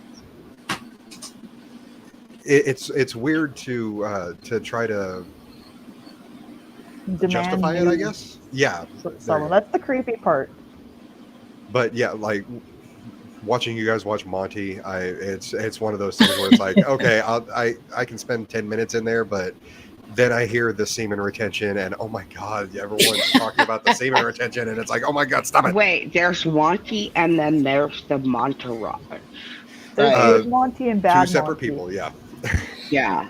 We're talking about bad Monty. No, Yes. you asked me for news. because then I Exactly. send There's you the bad latest Monty news on and there's difference. good. Ask Nova. And Yeah, they're great. I have joked about sending nudes. I actually do have some nudes, but for the most part, I don't know where the hell they came from. Oh, So- I need to talk to you about that. Oh. Yeah, I know. Mine are actually just drawings. But like that's another thing too. Like I don't necessarily like crying, so I'll get out a sketchbook and angrily or sadly draw things. Yep. You know. Yep. I'd rather paint or color in some things than cry. Like Fit and Curvy, did I miss something or? No, that's one of Monty's songs. Oh, that's one of his songs. Oh, okay. Shows how much I pay attention. It's okay, you're not missing much. No. But yeah, I felt the way that they framed that was like really weird. When it's like you just talked about how men can't access therapy without it being oh my weird. goodness, Fit, can you join? I love your voice. I believe Fit's in a member of the Discord. Seasons change. No, not the seasons changed. But yeah, like Well, how did I overlook that? We're gonna start singing Monty. Oh no. The final one. I guess my question would be: do you think that men not being able to express themselves, like, is it a masculine thing, or is it just Like I said, thing that I definitely think manifests it's a in societal thing. Yeah. Yeah, yep. And it's become an aspect of toxic masculinity. It is. Like if you're a man, you can't cry. Dude. Oh yeah, the real men don't cry. Yeah. Yeah. It's definitely a toxic aspect, but I'm not sure if it's specifically because of masculinity. Like, right. You know, if you want to blanket it as the patriarchy or anything like that, I don't know if I want to go that far, because there are actually studies out there where women do have less respect for their partners if they show overt negative emotions. And when it says negative emotions, it does implicit not talking about like violent, not talking about violent emotions, just like sad and depressed emotions. And it's there is a negative correlation where, like, obviously men don't want to cry, but at the same time they don't want their female partner to see them as weak. Yeah. So I think that's a toxic trait, but I don't believe that it's specifically toxic masculinity. I think that's just toxic, period. It's toxic. Like a weird combination of both. There's a toxic part of society that's manifested in masculinity. And to a degree, I would say femininity. Like if you think your male partner showing emotions is gonna be as a bad thing, which again I think falls into maybe the fact that if we look at just the way the place that men have had in the society, there's no room for that, and we've been conditioned as women to be overly emotional. Only want men, right? Exactly. Only want, because look, if you're in society, like if we go back in time and you're looking for the best man, so to speak, the way society tells us is that they have to be, the guy's guy. They got to be able to. He's stoic. He's just do all the things. You know what I yeah. mean? Exactly. Stoicism and all that. So you're going to want that, and then you have that over time, passed generationally. Then yeah, it makes sense that those stats would be that way, or those studies would show that. Vidal definitely comes up with a really interesting point. I think men and women do show or respond to emotional stress factors differently. I think it's a combination of nurture and nature. Yes.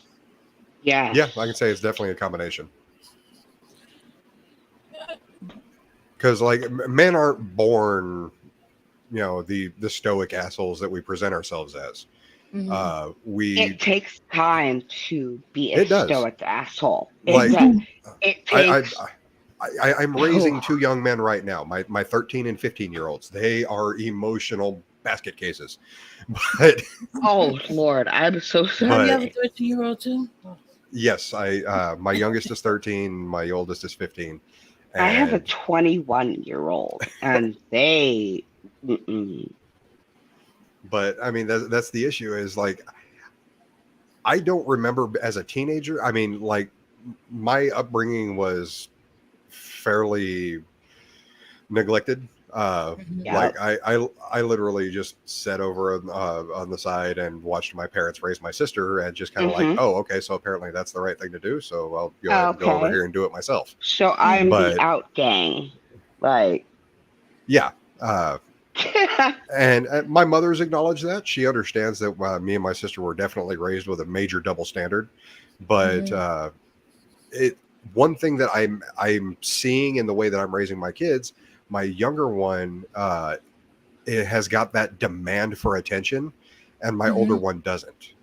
And it's, for some reason, it's the quiet kids that get the least amount of nurturing because you think they're the because easy you're one. Quiet. And that's the problem that like I'm having to make up from with my older son. Like I literally have to take time and go, okay, look, it's just me and you right now. Let's go ahead and go do something together, because I know that I've been neglectful towards you. Dude, I wish my dad had done that for me, but no. Yeah.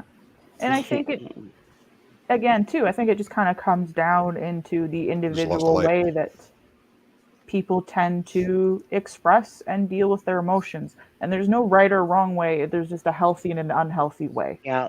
Yeah.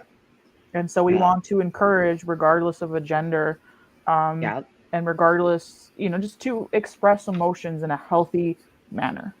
Yes. I was outside. I was picking my kid up from school one day, and one of he's like a no, he's a teenager by now. It was one of like I think it was the 8th grade or 7th grade at the time. This was like a year or two ago. One of the teachers was saying like that he was feeling a certain way, and the kid goes, "Hey man, you got anxiety or something?" And to me, that said a lot, because it showed that now young boys are not as held to these like standards by oh well, you're a boy, exactly, you can't feel a certain way. He was like, and he was open about it. He didn't tease him or anything. He was like, "Hey, you okay? You got anxiety or something?" And the teacher was like, "Nah, man, I'm just not I'm just not feeling well." So he was like, "Okay, yeah." And he said, "All right, man," and he just walked away. It's not about the shit. Yeah. Right. Yeah. Yep. To me, that was awesome, because it shows like a movement in the right direction, to where kids or people in general, regardless of gender, can express themselves, and it'd be okay for them to do so.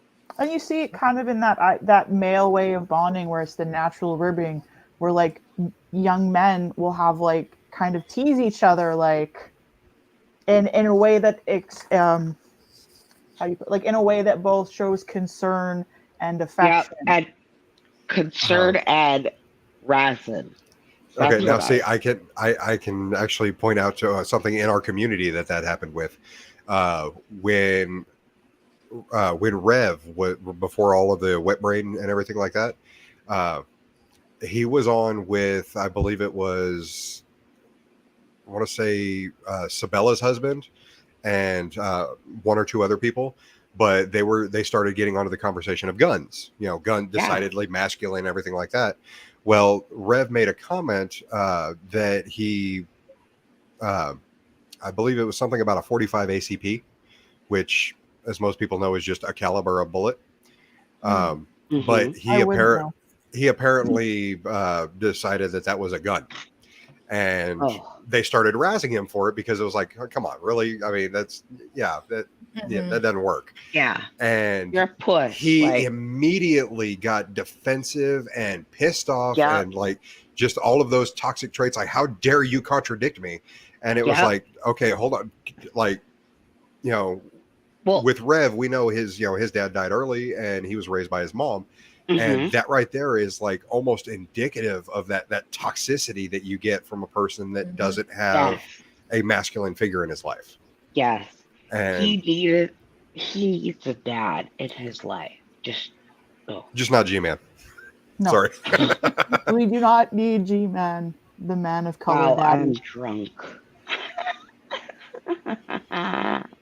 How would you answer that question? Oh, that is a great question. Let's see here. Okay, so I want to ask this. It came up in one of the podcasts I listened to. Do men want a woman for who she is or the feelings that she gives you, such as nurturing? Okay, so...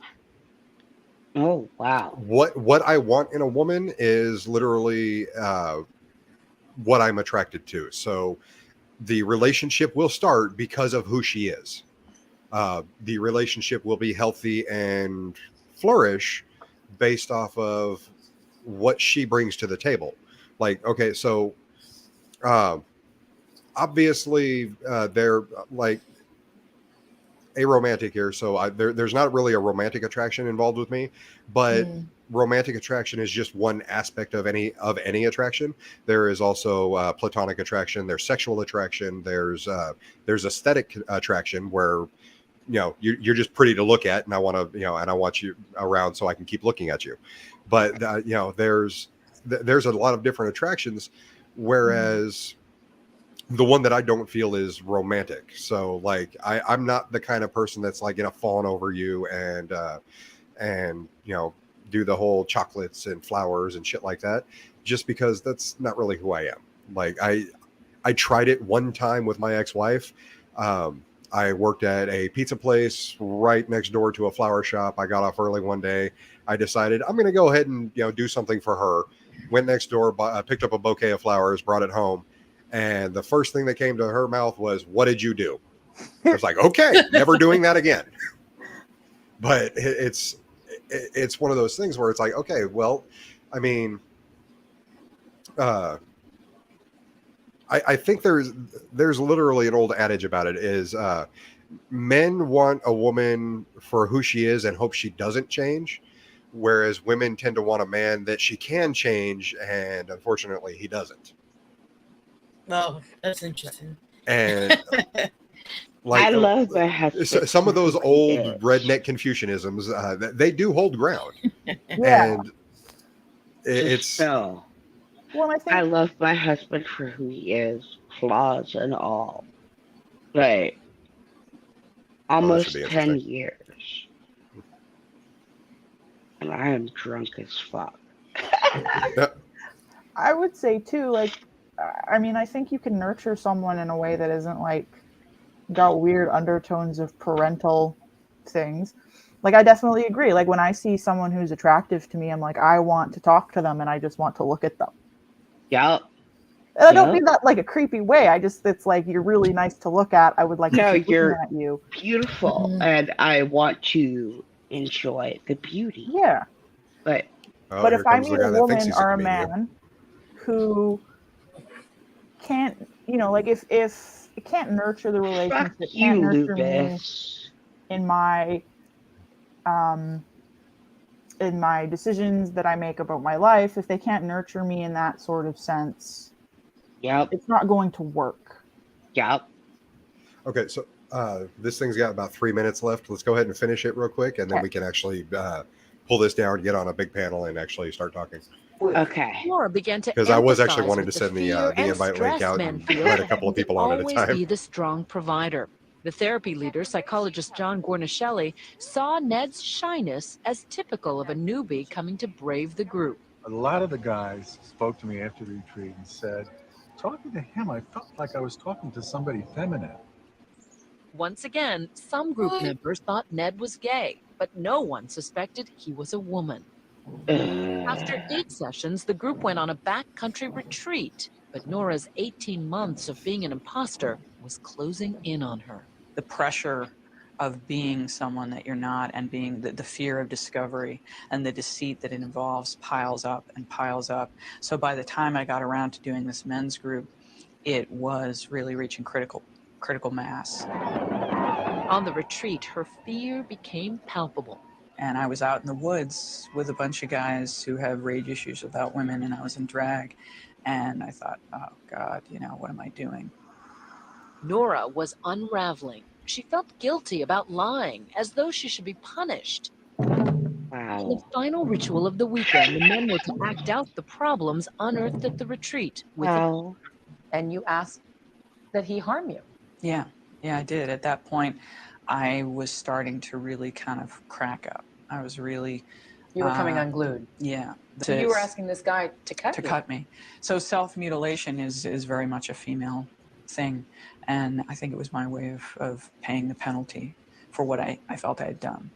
Nora was not harmed physically, but she continued. Okay, real quick, I could not find a study on that. Is that something that you guys have any familiarity with, or like No. is cutting yourself, Like, is that a feminine thing? What's she talking about? And I think that has more to do with depression, like the cutting yourself. Like some people use that as that's their way, but I don't know if it's overwhelmingly among women. You know what I mean? Like I've never looked at that. Well, Okay, so self-harm like, is very genderless. I have seen the. Sorry, go ahead.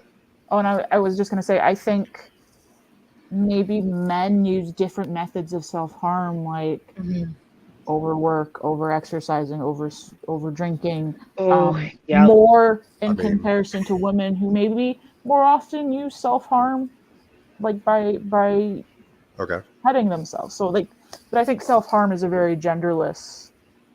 Okay. Self-harm is always gender. Now, I did see that study, though, based on gender. Apparently, women tend to have the overwhelming majority on suicide attempts, whereas men tend to have the overwhelming majority on successful suicides. Yeah. So that kind of leads me to believe that men, when we finally get that far, we just go for efficiency. Yeah. We go for the stuff that works. I would say too, it's also a reflection of who primarily is committing these acts. Yes. We're looking at military members, or servicemen, or veterans, and farmers. Oh, I love our vets. Who farmers both and men who work with their hands, dude. Who have more readily access to firearms, which is a very finalized Vidal way. brings up an interesting point. My ex-wife, she attempted that one time, and it was with a bottle of pills. Saved her, had her stomach pumped. I was given activated charcoal and then puked across the waiting room. Well, I think it also speaks to how far that charcoal and I think it also speaks to how far along people are when they get to that point. So, because again, because society is not kind to men who are emotional or who are trying to be open with that, they tend to be way further along into their depression than women are. We can, feel away, and the men in my life would be like, "Are you okay? Are you good?" Like if they don't hear from me or I'm off. Whereas with men, that's not necessarily the case, and I've even had to check myself with that. If they're off or they're good, And that's one thing right there. Men generally, if you ask them if they're okay, and generally the response you're going to get is, "I'm all right," "I'm fine," or "I'm fine," "Everything is fine." or yes. And when you hear that, we're lying. There is a translation issue there because we're not fine. We're not all right. I find I catch myself doing that a lot too, where it's like, I'm fine. It'll be all right. It's gonna be right. Instead of just being like, hey, I maybe need a little help. I think so, but I think the point there being is that self-harm is just... Get him. But there's just we have to kind of expand our idea of what includes self-harm. Yeah. Because it's a wide variety of things that anything that you're doing negatively to hurt yourself. There's a reason why I have long sleeves. Yep. Just. But okay, let's go ahead and get through the last Continued minute her and a half or emotional so. descent, and a week later checked into a Fuck hospital you, with severe Lucas. depression. Go Identity, away. she concluded, was not something to fool around with. When you mess around with that, you really mess around with something that you need that helps you to function. And I found out that gender lives in your brain, and it's something much more than costume. And I really learned that the hard way. Nora says she's healed now and glad to be rid of Ned, but her views about men have changed forever. Men are suffering. They have different problems than women have, but they don't have it better. They need our sympathy, they need our love, and they need each other more than anything else. They need to be... yeah. Do you think women understand what it's like to be a man? Not at all. No clue. No idea.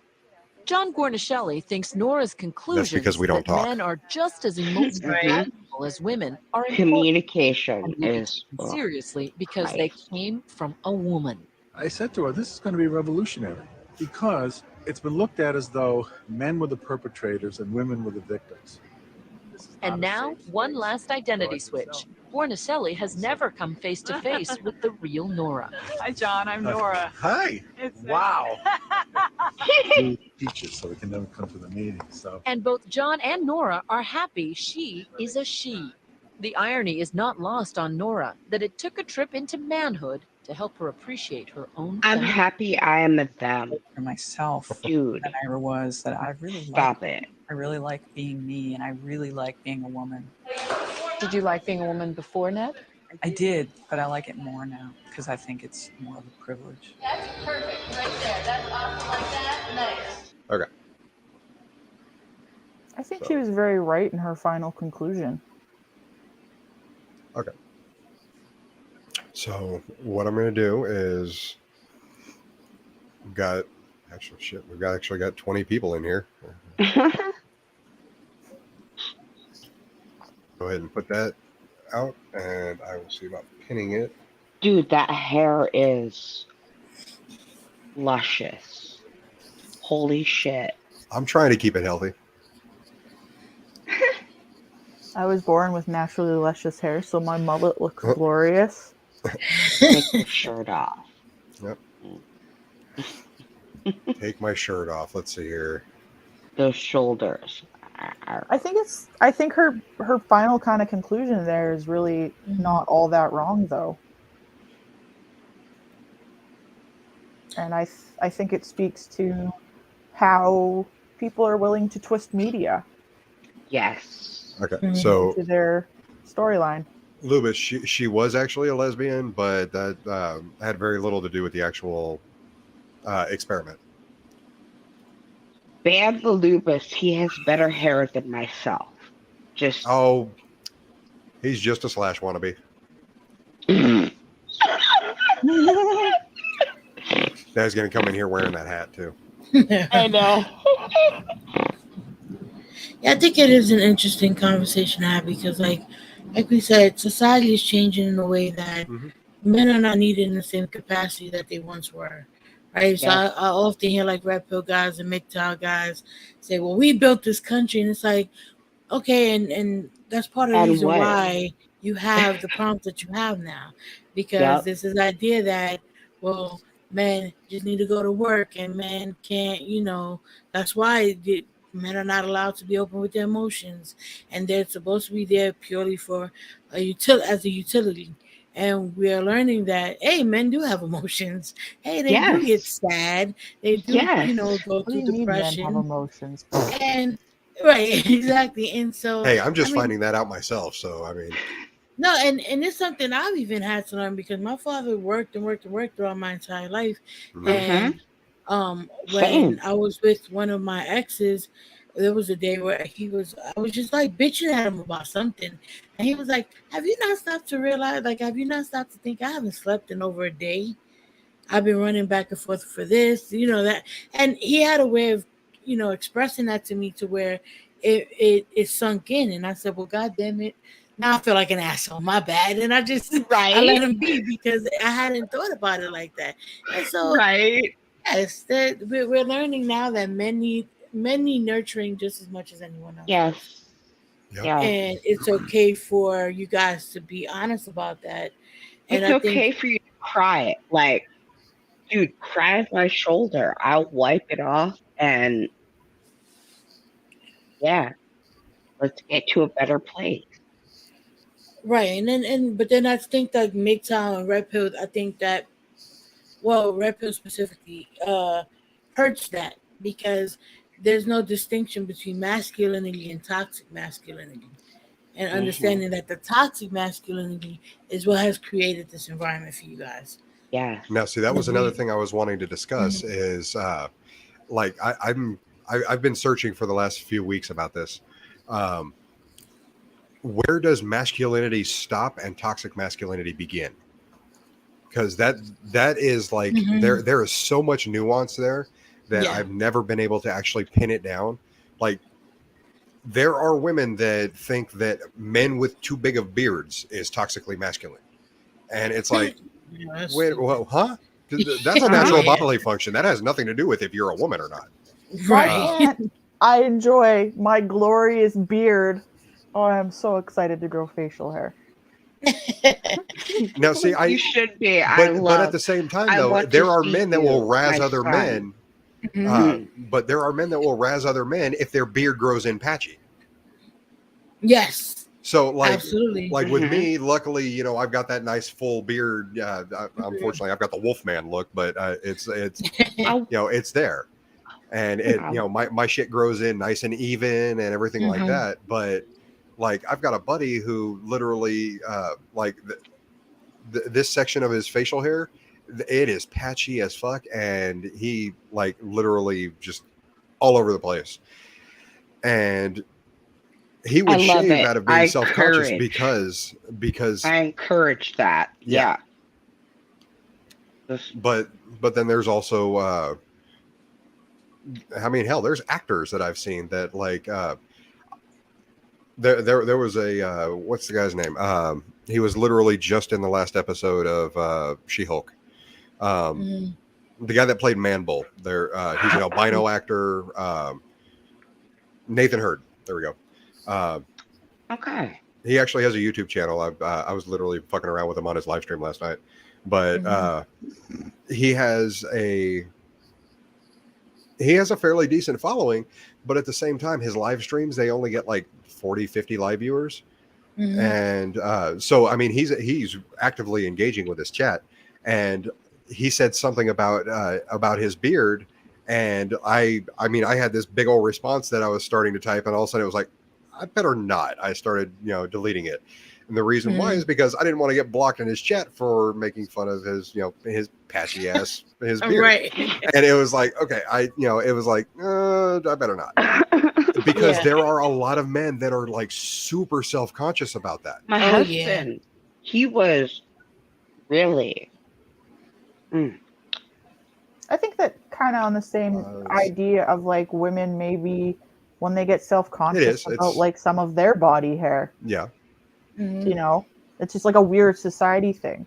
My general rule of thumb as to whether or not something is toxic is if it becomes harmful to you and others or others.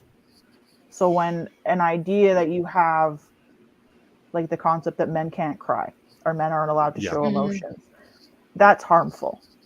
Right. The idea that a man maybe doesn't want to cry or finds different ways to express his emotions, not harmful. The idea that men can't experience SA, harmful. Yeah. Very harmful. The idea of a man wanting to provide for his family isn't necessarily a harmful thing. Right. No, exactly. And see, that's one thing that I definitely agree with. Men are. Shut up, Lupus. You can't even grow a beard. That just threw me completely off. Okay, so the idea that men want to be caretakers, we do. We want to provide for our not only our partner but our families, and that's People we something care that is something that I find as a masculine trait. But at the same time, because of like conventional masculinity, that's looked down on. That is actually looked down on the far left. Mm-hmm. Like what asshole fucking Andrew Tate. He had a debate with a Twitch streamer. It's like XQZ or something like that. It's fairly popular. I don't know the guy, but the guy's definitely liberal. He's a little bit less. He's a little bit more effeminate and everything like that. And he was all over the place. So like Andrew Tate being calm and everything. It was the whole, alpha male, beta cuck, weird dichotomy there. Song and dance, yeah. Yeah, and it was like, okay, so completely disregarding their personalities and actually looking at the arguments, and it's like, okay, so Andrew Tate has this argument where because they love going to extremes, is if somebody breaks into your house, are you going to go down and protect your family like a man should, Christ, or are Andrew you Tate. going to send your wife down there? And XQC would literally refuse to answer the question. But he was trying to like add all of these different caveats, like, what if my wife is ex-military, or what if she's a police officer? Dude, I'm not going to grab her gun with my spouse. Like, okay, but the thing is I've noticed in my house, I would be down there with my spouse, like, what the fuck's going on? But see, the thing is about that is I've noticed is a lot of people that don't understand the actual concept of debating. They will deliberately disagree with you on principle and then try to justify it. Mm-hmm. And that's not how that works. Like, okay, if you are a masculine man, it is not a problem to say, yes, I'm going to be going down those stairs first to protect my family. The problem there when it becomes toxic is the fact that, well, what if your wife is a cop or, ex-military? She's going to be right over, she's going to be right over your shoulder with a gun and making sure that you win that fucking fight. And right. That's what, I agree with you there. I think, now, like, go ahead, I'm sorry. Sorry. But the problem is once again, it's that extreme scenario. Mm-hmm. Okay. Mm-hmm. If you put it into something less extreme, like say you have a female partner who is a mechanic. Okay. She is an ASC certified mechanic. That does not stop me from going out and changing my oil, but that might stop me from going out and, replacing my transmission without her help. If somebody is breaking into my house, dude, I don't care if my husband's first or no, I'm gonna protect my home and hearth. Like, I think that's where I'd agree with you in that it depends on, so like, is it toxic that a man, like using the example from earlier, is it toxic that a man wants to provide for his family? No, that's not. Right. But is masculinity only a man wanting to provide for his family? I think that's where it becomes toxic. Is that if a man, let's say if you have a man who's a stay-at-home dad, right? If you consider him less masculine than the man who goes out and works for his family, well, then I think that's where it becomes toxic, because the masculinity is purely, it only has one, definition. If that makes sense. Now, I'll say that right now, if there are any women that ever see this that want to stay at home dad, I'm getting really tired of clocking in on Monday morning and clocking out on Friday night. So I would gladly take that position, but just throwing that out there. For me, providing for a family or providing for my loved one is working in partnership with them. To create a good environment for ourselves. So if I choose to be a stay-at-home dad while my partner goes to work, great, it works. We're having a healthy relationship. we're Mhm. I creating a was good a environment for stay-at-home each other to wife grow while my in. husband worked, and yep. My uncle was a stay-at-home dad. Like it, you know, a stay-at-home dad is just as much of a man as Right.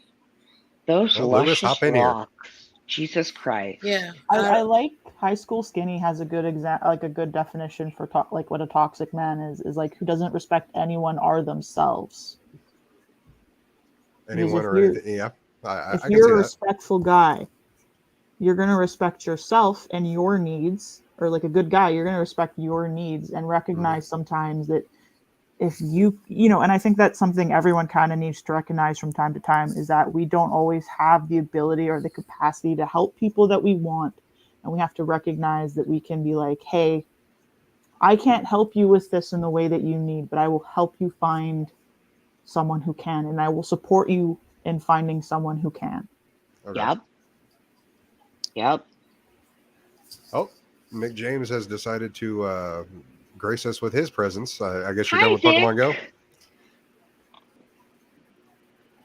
Hi, yes, I am done with Pokemon Go. I just pulled up to the gym and I was like, oh, I'll hop in for a bit. You want to know how rural I am? We never got Pokemon Go. We just never got it. No, we ended up getting it, but it was like the first 2 years was literally we had one gym in town.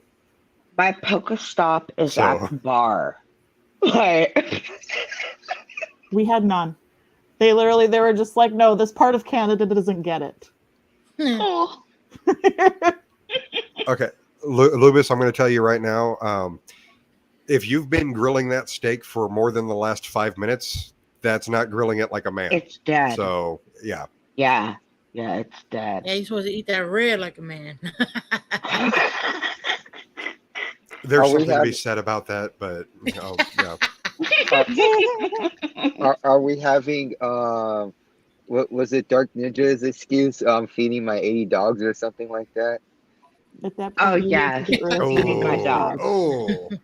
Oh, The GP Oh. excuse. My My husky battery's knocked at out my mic 1%. cord. Yeah. No. My battery's at 1%. I can't plug it in. So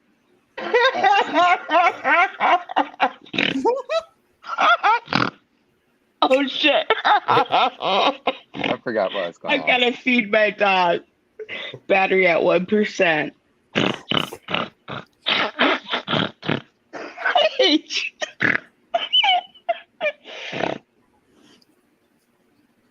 Okay.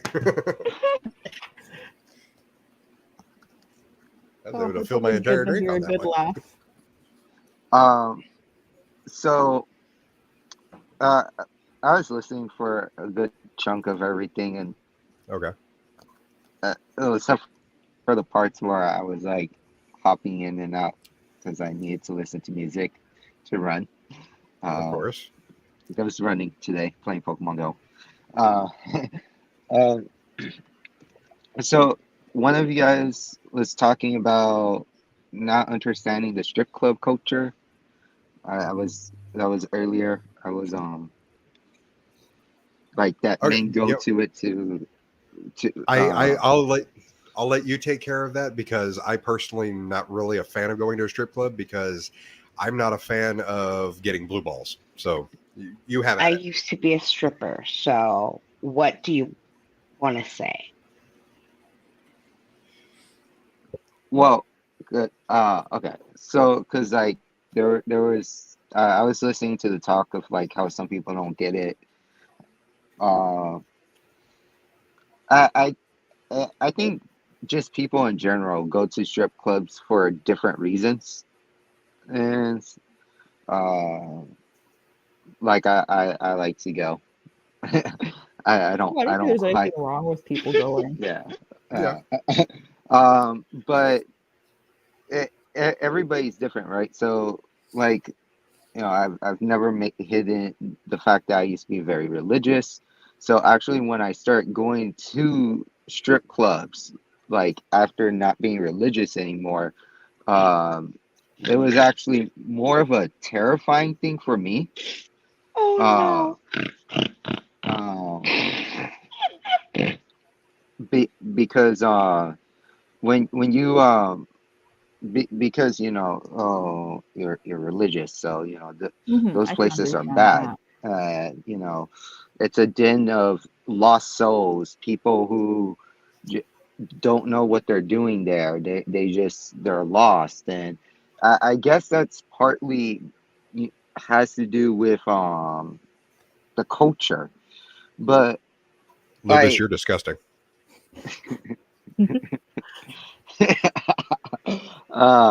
I have a fry problem. I've been eating He's fries at the picking strip on my club. snort. Like, I'm just gonna be oh, honest. I I am hate not him. driving a day, almost 2 days to go to a strip club for the sole purpose of going to is like that. I'm just not gonna do that. Uh, but I don't know, like ever since I got used to going to them, I like going after work. I go Course. after I like going after work. No, It that's I don't when know. you It get the most just monies from you. well, it, but I don't know. Like the environment, it's like after you get Well, I used mean, to it, it's a it's bar more. atmosphere, It's a so Yeah. Well, out here, the ones I go to, they can't. If it's fully nude, there's no alcohol. If it's You nude, have then to it's bring top your off. own. Yeah. hmm. But it's still like that type of atmosphere. So I'll go to the 24-hour weed shop down the street from the one that I live by. Mhm. There's a 24-hour weed shop out here in LA. I'll get myself a joint. I'll have that joint. I'll go into the club and I'll just relax and watch the girls dance. I don't do. I You rarely like that do. thickums, don't you? I rarely do lap dances. And when I do go to the club, I always make sure I bring money, and I always make He sure likes them I thickums. uh, Hashtag Nick James likes the thickums. I always give them the money. Oh, there was a fit girl on stage the other day, and like I made it rain on her like at least 2 times. Oh, and I would like to clarify. Like, I have no issues with people going to strip clubs. They just don't exist where I live. I Yeah, wish no, they did because, ooh, the ladies. Oh. no, it's just Mhm. because like that's one thing that kind of that like when I had jumped out for a little bit earlier, that wasn't me listening to music. I was actually answering phone calls as well. And I came back and you guys were talking about strip clubs and like men. It said that some men had to feel like they had to go to that. Um, I was just saying like it's different for everybody. Like I got used me getting used to going to them, and then like I don't go to them really because I feel lonely. I like going to them because Because you enjoy appreciating the beautiful ladies with their thick thighs Also, pole and the dancing full is bush tough. and I'm impressed people do it. I like look it's very simple. I'm just gonna be straight up. Yes, I have my pervert tendencies, but in a yes, healthy way. yes, These are consenting girls who are yep. having this type of job. They're showing everything off. Um, I'm giving And them you like that. Okay. yeah, yeah. It like at my job. There's it. So I work in a warehouse at the airport, So there and are no beautiful women. no, actually there's a lot of girls at my warehouse now. But Oh. when I started, it was a Sasha's fest. That came out all wrong, but that's how I describe my job. No, but I'm by myself, and it it dri like work drives me crazy. So going to the club, watching the girls dance, just sitting there. I usually get fries and like a Coke, or water, because they make the fries too salty. And I have my way of doing it. I just eat my fries, and then after pretty much like maybe a few minutes, like 10, 20 minutes after I'm done with my fries, because I eat them very slowly, I leave. Yeah, and it's a good way to measure like how It's much a I take. discussing thing. You know, it's like, Nigga, hey, I've what had club are you going to where they make fries? Like, They have fries at all the strip clubs what? that I'm around. French fries. What? Yeah. I'm sorry. The idea of like, if I'm going to do that, I'm going to go ahead and make that trip down to Florida and just go to the Risque Cafe. I'm just gonna make Like fries at home. like I said, I'm high when I go to the strip club. It's a way for me to relax. That's my relaxing. But dude, what strip club are you going to where they take their and you get fried food? I Well, over well, here, like some of the guys that I know, they go to certain strip clubs over here for the wings. Like if you ask them, they're like, "Man, the wings over there are great." They're not. For real? I've never been, but Well, I mean, that excuse used to work with Hooters, but holy shit, Nova, for real? Oh yeah, yeah. They were like, I don't even really care about the strippers, but the wings is bomb. Them wings are on point. Oh like, shit. all right then. Look, Enjoy. just look up the strip clubs around the LAX area, and that will give you a clue to which ones I go to. Because I don't venture too far out of my area. LA And is like nightmare huge to me. Yeah, same. that's why I said around LAX. I was in La Jolla, and that was just ugh. For me, like the idea of like men relaxing, and like my idea of men relaxing is like, oh, it's almost winter time because that's Cigars, when you relax. bourbon. because There's harvest season. You can't relax during harvest season. Are you kidding oh me? hell no, you're working 16 hours a day. Oh Yeah. fuck no. It's So- harvest season here. Yeah. It's harvest season here still too. No one's, but is like you go to the you go to the hockey game and you drink a couple beers at the local hockey game. Yes. My son knows what the fuck is up. So like that, because during harvest you get home, you immediately go to sleep. Mm-hmm. Lubus, that StreamYard link's still sitting there pinned, so. But yeah, so it's just like and I think the concept of like what men do in their spare time and what women do in their spare time kind of changes depending where you are. It's good hair. Come in here. Mhm. But I do think it's really interesting because she made the point that I think she had to quit what she was doing because it was the lying aspect to people more so than anything. My hair is I actually better find than that yours. I find that interesting just because she's a journalist and My she, hair. the whole thing was supposed to be acting. Mm-hmm. My hair is But- better than yours. Lupus. Come on. But and it's interesting because Sounds yeah, like it seems fighting like words there. we're gonna have a fight through. And too, like I think it speaks to the concept of like you kind of have to be authentic to yourself. But she was able to recognize that men have these significant problems. It also makes MGTOW look really dumb, in my opinion, for using her passing as like this is a remaining, the lingering depression of having to do this 18 months as a man. Yeah. When it was like she clearly stated that it wasn't so much being a man, it was the lying to people and deceiving people that was causing her particular anxieties. Yeah, I think that's pretty much what she was saying. Like a lot of the things that well, Lubis, of course, MGTOW has always been dumb. That's one of the reasons why His hair is dumb.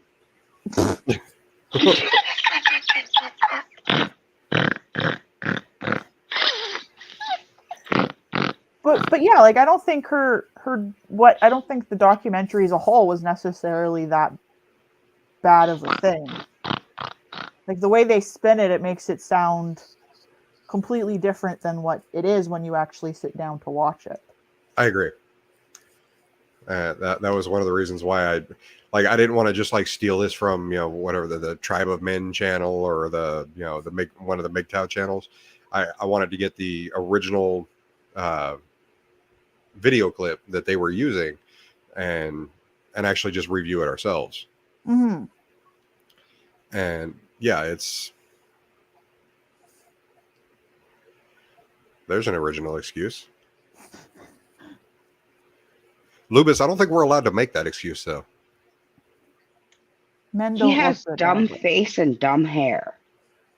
But well, I think it's interesting too, like obviously like hearing how Nova points out that like in the city, mm-hmm. we don't even have a taxi. Like, we have like the most bootleg taxi service where I live. Public transportation doesn't exist. But like how Nova pointed out that like men and women in big cities kind of hail the taxi the same way because it's how you have to do it. Yeah, no, I'm right there rural with you. Our public transportation is the Heel Toe Express. Yeah. We'd be walking everywhere. We used to have a bus system that would take you to the city, and now we don't. So with the whole lying thing, sorry. Nick James, you are looking cute as fuck. Oh my god, I want to speak to you. So, anyways,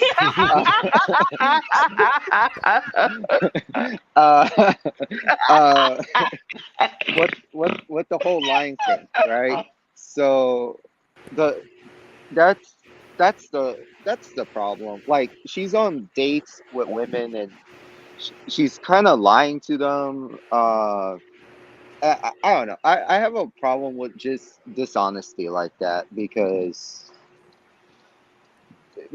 like it causes problems. It could not just cause problems for like a man or woman like situation, probably a woman or like because there's all the like the nuances. The one thing that people don't talk of like the nuance with like all this is the what happens between with we always go with the man on the woman issue, but we never like the woman on the man issue is laughed at by a lot of people. The woman on woman issue is laughed at. The man on man issue is laughed at, and like it's just like, well, so wait, we want to go with the top, not all these other ones. And that's the issue. Like, okay, so the I don't know. you just said a bunch of stuff. Are you referring to the essay issue, or are we talking about like okay? Well, I'm talking about like just the lying on datings, and then sometimes, by my understanding of listening, like essay could come out of that issue, or I don't know. Like it's bad all around. Like the notion of people feeling like the lying that some people do is bad.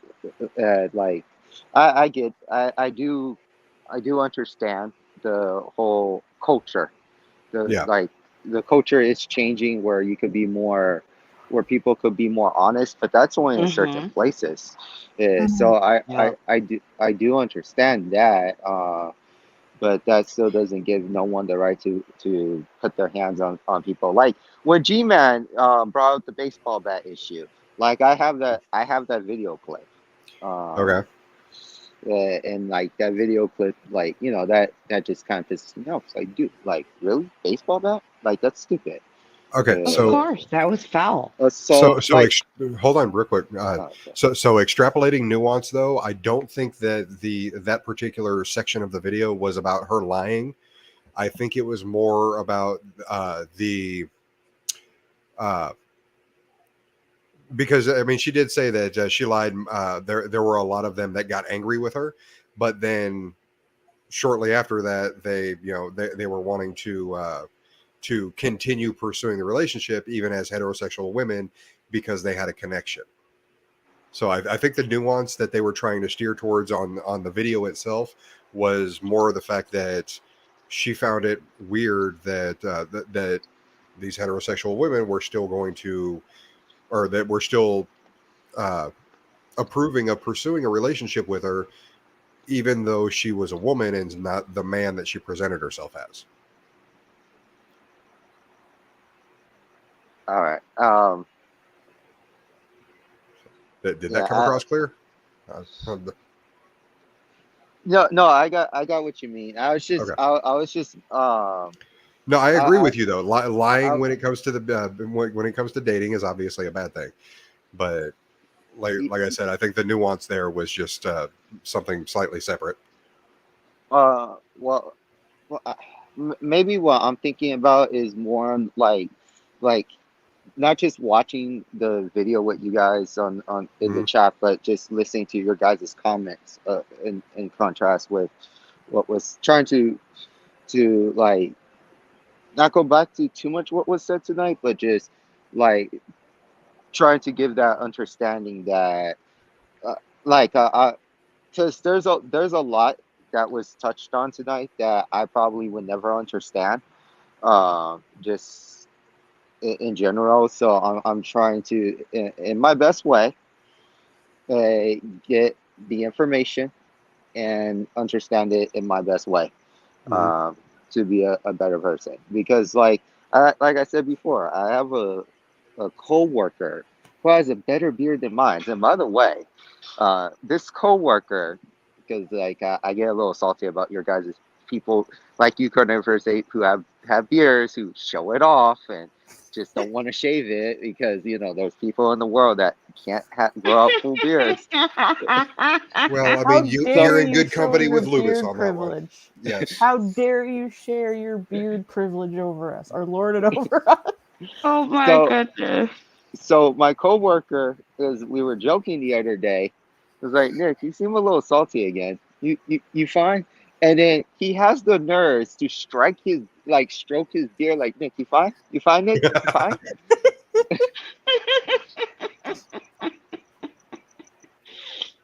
I am gonna show all of you as soon as I can grow a beard. Oh, it better come in nice. So you're talking about the stroking the beard in that nice inquisitive fashion. I'm tapping out. I love you all. I love you too. Well, that's actually awkwardly funny because I just got a donation. I was told you remain anonymous, but for Miss Mary Sunshine over here. There you go. She left at the wrong time. Yep.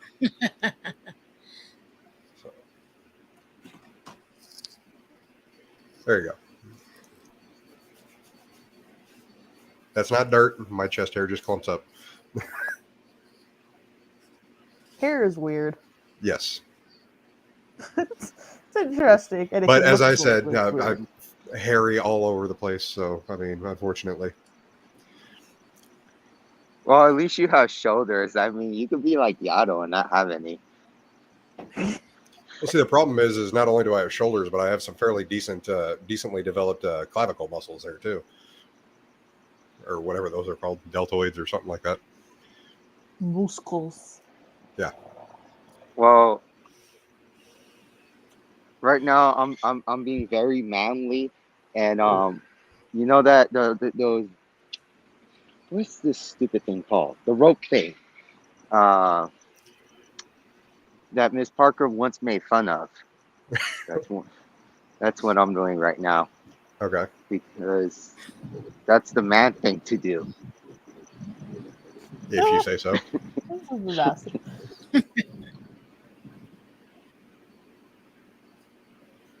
Yeah, I mean, Really, Lubis, you're gonna try that? Hey, I Lubis. don't have one of those pictures. Lubis, come in. We no, he gotta. looks bad right now. He can't come in. That's what he told us already. Yeah, he's having a bad hair day. Lubis, we need to see your hair. Let's go. Come on. Get on camera. Let's go. I'm calling you out, Lubis. I'm questioning. But like I'm questioning your Latino hood. How would you consider approaching some of these issues that men experience, like to offer possible solutions? Yeah, I think that's probably where I have no expertise in, but I think looking at where it comes from, like for instance, let me see. One of the issues that I hear red pill guys often talk about. Well, let's take the emotion thing. I think maybe that's the easiest one.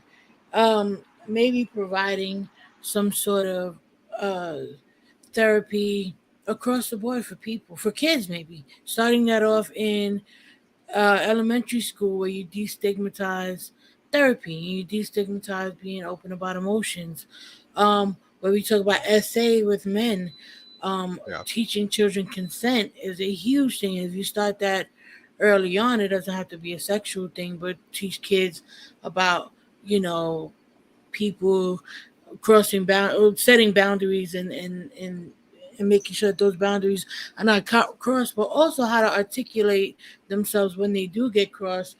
That will help with that issue. So I guess like in a similar way that you would treat those issues when it comes to women in a way, but realizing that there's a stigma attached to it for boys, so we have to help to like destigmatize them first, and maybe just normalizing it, and the verbiage and how we, refer to these things and not making it such a negative thing or a boy girl thing, but just human thing. Humans need therapy. Humans need to understand consent. Humans need to, you know, access to healthcare, and that, we could go on and on, but do you get my drift? Yeah, I think it's good though. I just asked that because it feels good to like try and offer ideas to fix a problem. Mm-hmm. When I was in this is a bit of like an anecdote. When I was in middle school, we would get a 3-day sex education. Mm. And this included everything from like, the traditional sex ed stuff, like how to put a condom on and, practice safe sex. But it also included like the discussion about how like everybody's bodies are going to change. And I think more importantly, it included how to recognize signs of grooming and sexual abuse and how to report that would be useful. And I think that made a big difference for a lot of people because we were, it said, hey, like these are signs. This is language that might be used. This is warning signs you might see in your friends. So, like if you see a friend that you're concerned about, that you can maybe bring it up and how to report these things. And it'd be nice, I think, if there was a way to like have that kind of teaching for like everybody, because it's like a very valuable skill in my opinion. Yes. Yeah, I agree. And the earlier the better. Like, because there's so many kids that are groomed from way younger than middle school. So maybe if we can implement something like that and make it kid friendly, because one of the things that I see often times with right wing people, you talk about consent and their heads explode. And they're like, oh my God, you're trying to teach kids about sex. It has nothing to do with sex. It has to do with, it leads up to that at some point, but it has to do with just creating boundaries and healthy ones and knowing how to articulate yourself. And yeah, if we can introduce that younger, I think that's great. Have you either of you ever seen the video where the teacher has when she greets all of her students, she's in elementary school, and she has this poster next to the door so when the students come in she can greet them, and there's 3 different that's the handshake, hug, or just a wave, yeah, right? And as a way to say hey, today I just want to shake your hand. Mm-hmm. And this is my boundary for today. Mm-hmm. Yep. Or I've seen that. That was a very interesting way to teach that. Yeah. Mm-hmm. Or like explaining to your kids that, you should ask someone before you hug them. Mm-hmm. Right. And then it also it makes us have to break certain familial habits that we have that we don't realize cross boundaries with kids. Like how many times there's like an aunt or an uncle or a grandmother that just they're too handsy and you don't want to hug them and your parents like, no, you gotta hug them, don't be rude. A kid should be able I don't want to hug them and it'd be okay. You don't have to be rude, but you should be able to create those boundaries and they get respected. And that has to start also from like Night, home. Mary. Good night, Mom. And I so love you. and we have to teach our children that it's okay. Hell, sometimes even from your own parents. Sometimes the kid just doesn't want to get hugged. They don't want to be, they want this space, and that's fine. Kids need to know that it's okay for them to say no for something that they don't want to do. Is that what I'm understanding? But not like for everything, but I'm just saying like when it comes down to like, hey, I don't want to touch this person or I don't want this person touching me. Yeah, and Now, like sometimes too, you just have something I can days. add to that as a parent though. If you've got a child that has that caregiver personality, if you're feeling under the weather or you're feeling down and your child wants to help you out, don't push them away. Okay. Nurturing that caregiver personality is something that's good for them. Okay. Like my youngest son, he is one of those where he loves to he's very personable. He loves to like get right up on you and he loves to cuddle even as a 13-year-old boy.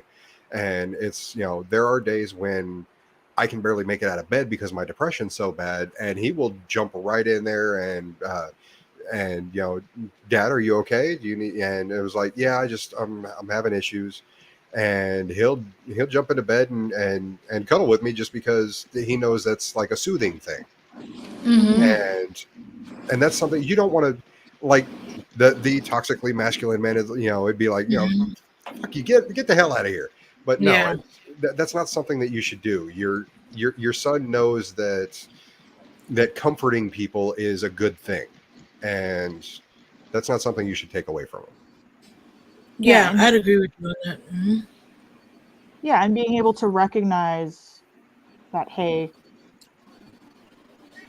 maybe I can offer and help. Exactly.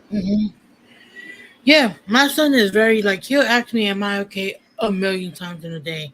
And sometimes, and I tend to be a little bit, just as my personality in general is not like very lovey-dovey. I don't do like, my mother jokes with me all the time, or she tells my son all the time, you're the only person that can hug her. Keep that in mind. Like, I'll let him hug me all day. But everybody else, I'm like, back off. And so, but with him, sometimes he'll ask me, are you okay? And at the 50th time, I'm like, yes, I'm okay. But I have to keep in mind that that's who he is. And I don't want to make him feel ashamed of that and then repress it. And that's not going to be good for him. So exactly. And I mean, there are guys that are literally just big cuddle bugs. Yes. And that's not a bad thing. Like I always make the joke. I mean, yes, I'm a big hairy man. The whole traditional masculine thing. If I'm spooning with somebody, I prefer to be the big spoon just because, it's that. But I am not about like, if my girlfriend wants to cuddle with me at the same time, I have no problems having a jetpack. That doesn't bother me one bit. What does that mean? Problems of being small. Yes, unfortunately. Oh, okay. Okay, so the whole jetpack thing is literally, okay, I get what you're saying. Yeah, you have big spoon, little spoon. Well, when the little spoon wants to be on the outside, it's like, okay, it's a jetpack. Yeah, they're actually short like I am. Wait, how tall are you, John? I'm 5'5". Oh, okay. I get like Vidal, really, somebody paid me. Okay, so I mean, that's one thing that like when people talk about like gender dysphoria and stuff, like that's one of those really kind of weird aspects. Because I'll see other men and I'll be like, why am I not tall?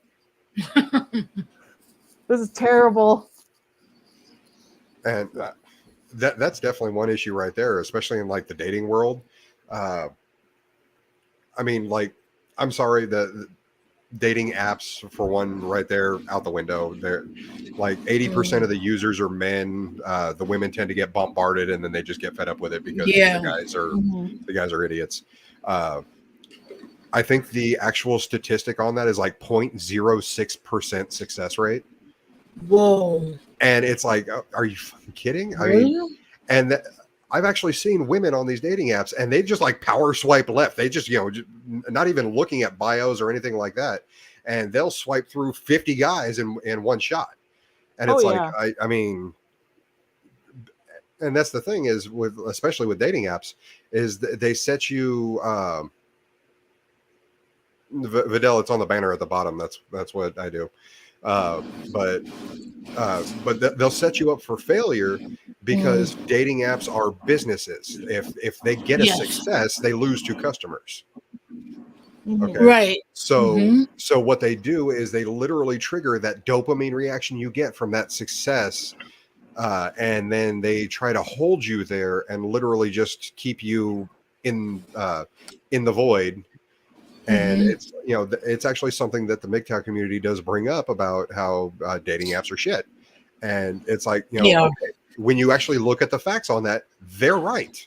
And that's something I have no issues agreeing with them on. But it's like their reaction to it, though. It's like, okay, so, yes, you don't like Tinder. I understand that. It's shit. You don't like Bumble or anything. Okay, sorry, hold on. Women, Bumble, you have to message the guy first. They can't message you until you message them. Okay? I did hear that. So every bio I see that says, just send me a message, that's a swipe left because I can't. It looks nice, but it's just not going to work. Exactly. So if you can't follow the instructions of the app, don't bother using the damn thing. Sorry, I was pulling a Miss Parker just now. What's that? I was like, damn, like, no one can hear me.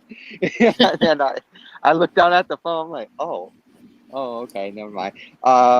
So I stopped using dating apps just because of what you guys were talking about. The last time I hooked up with a girl I fucked on a dating app. That was pretty much the last, like, when I really stopped using them. I was like, because even though it was just more of a hookup, it was just like, it was like, it wasn't an actual date. It was just, you get it. I got lots of weird questions. I prefer, because when I pursue a relationship, I actually want to be in a relationship, not hook up. Those are what those dating apps really are before, really. Just more of like, hey, you want to have sex. Yeah, like it's basically just Grindr with extra steps. Yeah. I mean, I live the in old Craigslist personal ads. Oh. I remember that. I remember those. Those were bad. Also, just like going back to the caring thing, I want to just say that everyone has different ways of caring too. There is a stereotype, but I'm fully aware that not all Karens have the bob haircut and stuff like that. But there's an attitude that is like, oh, I'm sorry, I thought you said Karen. Karen. My bad. I was like, I don't remember when we were talking about that, but I heard Karen and that tripped a switch. We have a dog that's got like attitude problems, and I was like, damn, we need to rename it Karen. But I was just gonna say, no, like everyone's type of like caregiving is a little different. Yes. And sometimes I think the idea that men maybe aren't always cuddlers or like really affectionate caregivers is that they show their caring by providing and bringing things. You know what I mean? Yeah. Like No, maybe that's I true. can't. No, go ahead. I'm sorry. I was gonna say like maybe I'm not much of a cuddler, but I'll make you soup and Okay, actually there's a psychological thing on that. I believe it's what is your love language? yes, everyone's Now, love language like is a little my different. yes, because like my love language tends to be more physical because I'm aromantic. I'm not really into the whole being sappy about it. But like I have no problems expressing my feelings for a partner with like the kissing and stuff like that, or Mm-hmm. the stuff that goes on that side of the room. But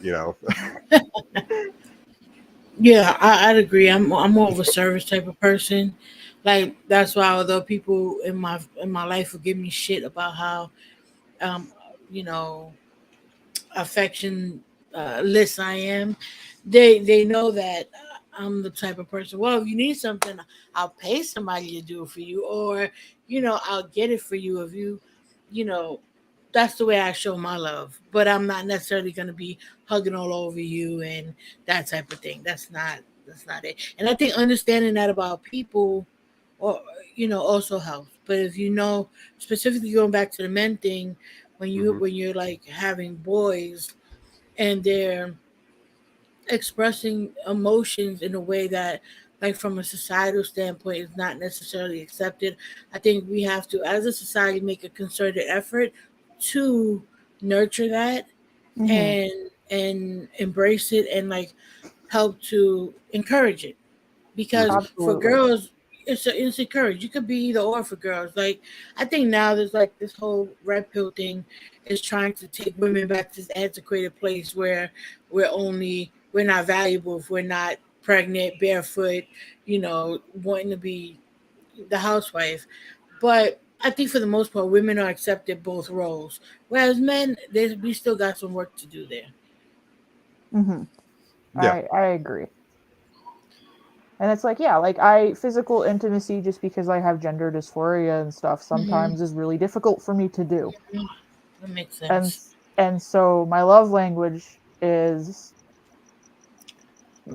showing up with stupid things, like making you laugh and I'll cook supper and stuff like that. Like that's very much how I express my affection towards people. And I do that even with friends where it's like, hey, I saw this stupid meme. It made me think of you, or I thought it was going to make you laugh. So here you go.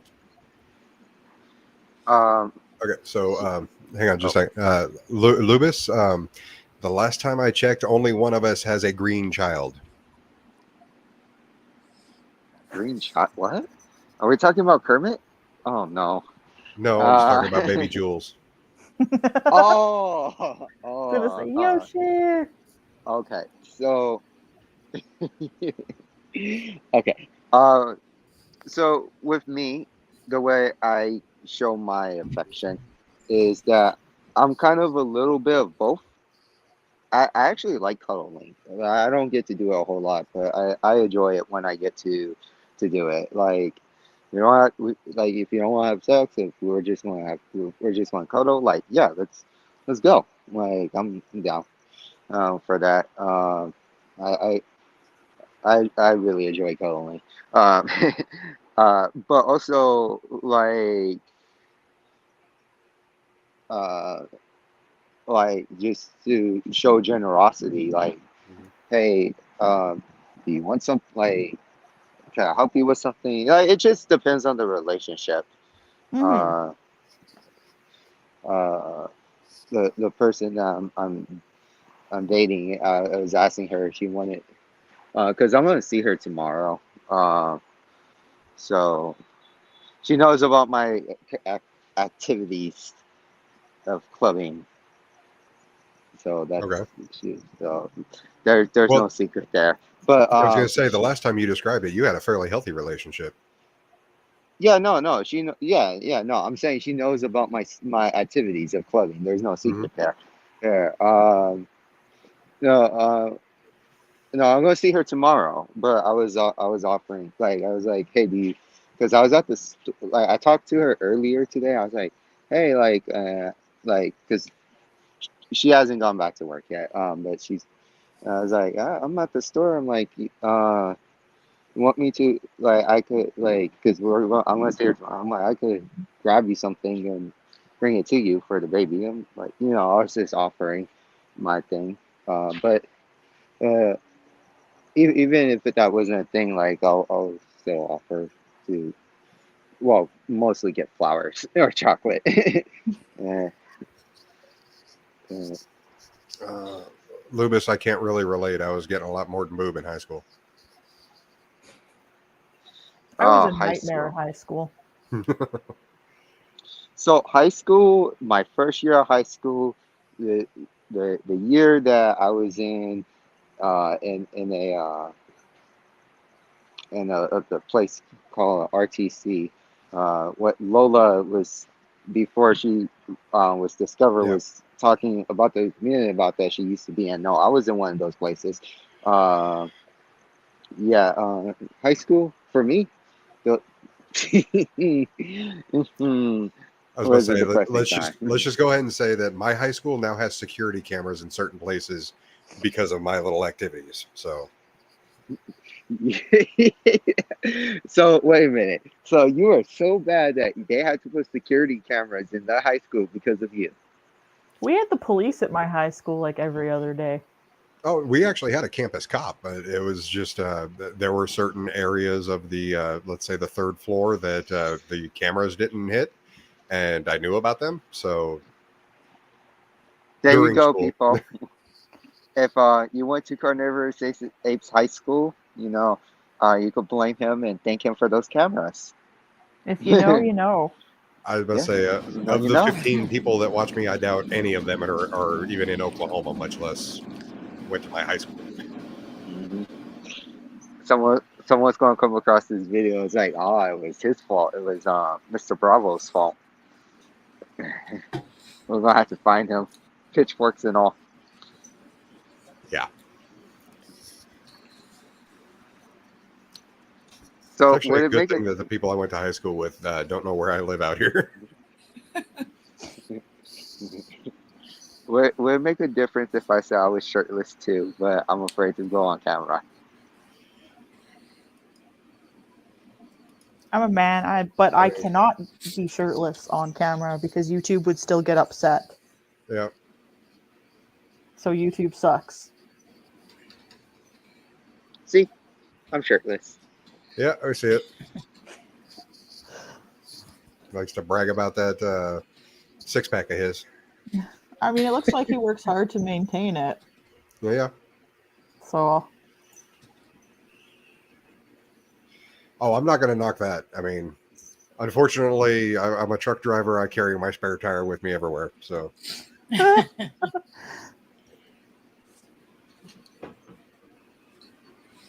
But I've embraced that.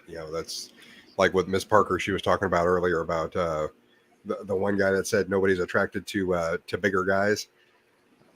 My That's first a thought on that lie. was like Jack Black would disagree with you on that one. That women are not attracted to bigger guys, or just people Yeah. in general? Women? I think she was reviewing Lord of Patriarchy at that time. Oh, yeah, that's not true. Yeah, and it's like, no. It's not because you're fat that people don't like you. It's because you're a dumbass and a dipshit. There's lots of reasons people don't want to look and talk to you. Exactly. Yeah, that has nothing to do with that. I know plenty of guys who are bigger who get. There's no shortage of female attention at all. They get a lot of They get attention. the mad ladies. Yeah, What so people say nowadays, I don't know. All about Didn't she point out drag because he has like a harem or something? Yeah, but see, she's also colorist because I pointed out as like hello right here in the chat, and no, nothing. Like, I'm a perfect example right there. I had a harem long before drag did. Oh yeah. Yes, you did. Yes, you did. So so let's get this straight. So 2 people in the community that have full-on beards have a harem. There's no salt there at all for me. Especially about the beard part. I don't care about the harem part. Like, look, I'm just saying, if I became king of the world, it would be illegal to have a fashionable beard if I don't have one. So you'll all have to lose it. Everybody. I don't give a fuck. But, you a man? No. Remove the beard. Moment. No. Oh, see, I don't care. that just means like your first 5 assassination attempts are just gonna be people trying to inject you with testosterone. As long as I grow a fashionable beard, then that's fine. Then you won't have to lose yours. But you could Oh, never speaking of have the a devil. fashionable beard. There's Miss Parker. Get out of here. Okay? Miss Parker, hey. Yeah. Miss Parker. I know a lot of trans men who actually get like hair transplants for their beards. Yeah. Quite a few do it because sometimes it doesn't always come in very well. Okay, well, when you're done with the wife things, the StreamYard link is pinned now. So, Miss Parker, I have a challenge for you, and I know you're going to take me up on this challenge. Who accepts over G-Man more, me, you, or Luz? We need a poll. you, Miss Luz Parker, or Lubis? Yeah, Luz will obviously win, but I want Yeah, I to was about to say challenge Lubis that. is. Yeah, I think that's Lubis. I think Perilla Time agrees it's Lubis. Yeah, I just need to challenge it though. I just need to confirm it. We would say you could do that hair transplant on your face. I know you could do that on your head, but you could get a hair transplant. You can. I do that on believe your face. It is. It's very expensive. Yep. I bet. And usually is not covered. Like, I was going through the list of surgeries and like procedures I can get done as a trans individual, and some of them have requirements. Like, you have to be on testosterone for X number of years. Miss Parker, there's a problem there though, because Todd Lubis also sang him a song. No one wants me to sing a song. I mean, hell, I wrote him poetry.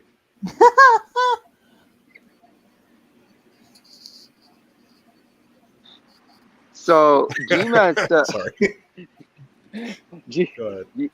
G-Man said,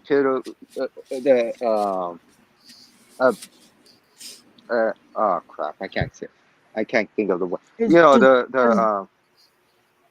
Of toxic. I was just gonna say. Because G-Man, I find it funny that he's now openly belittling Rev, where we all kind of assume that's what he was doing behind the scenes. And doesn't G-Man fit the idea of toxic masculinity? Yeah. I even said that in my poetry. It was, you think being a man is about embracing misogyny. Look, when it comes down to toxic masculinity and toxic femininity, I'm trying to rework it in my brain of just saying toxic human behavior. That's a great point. That is.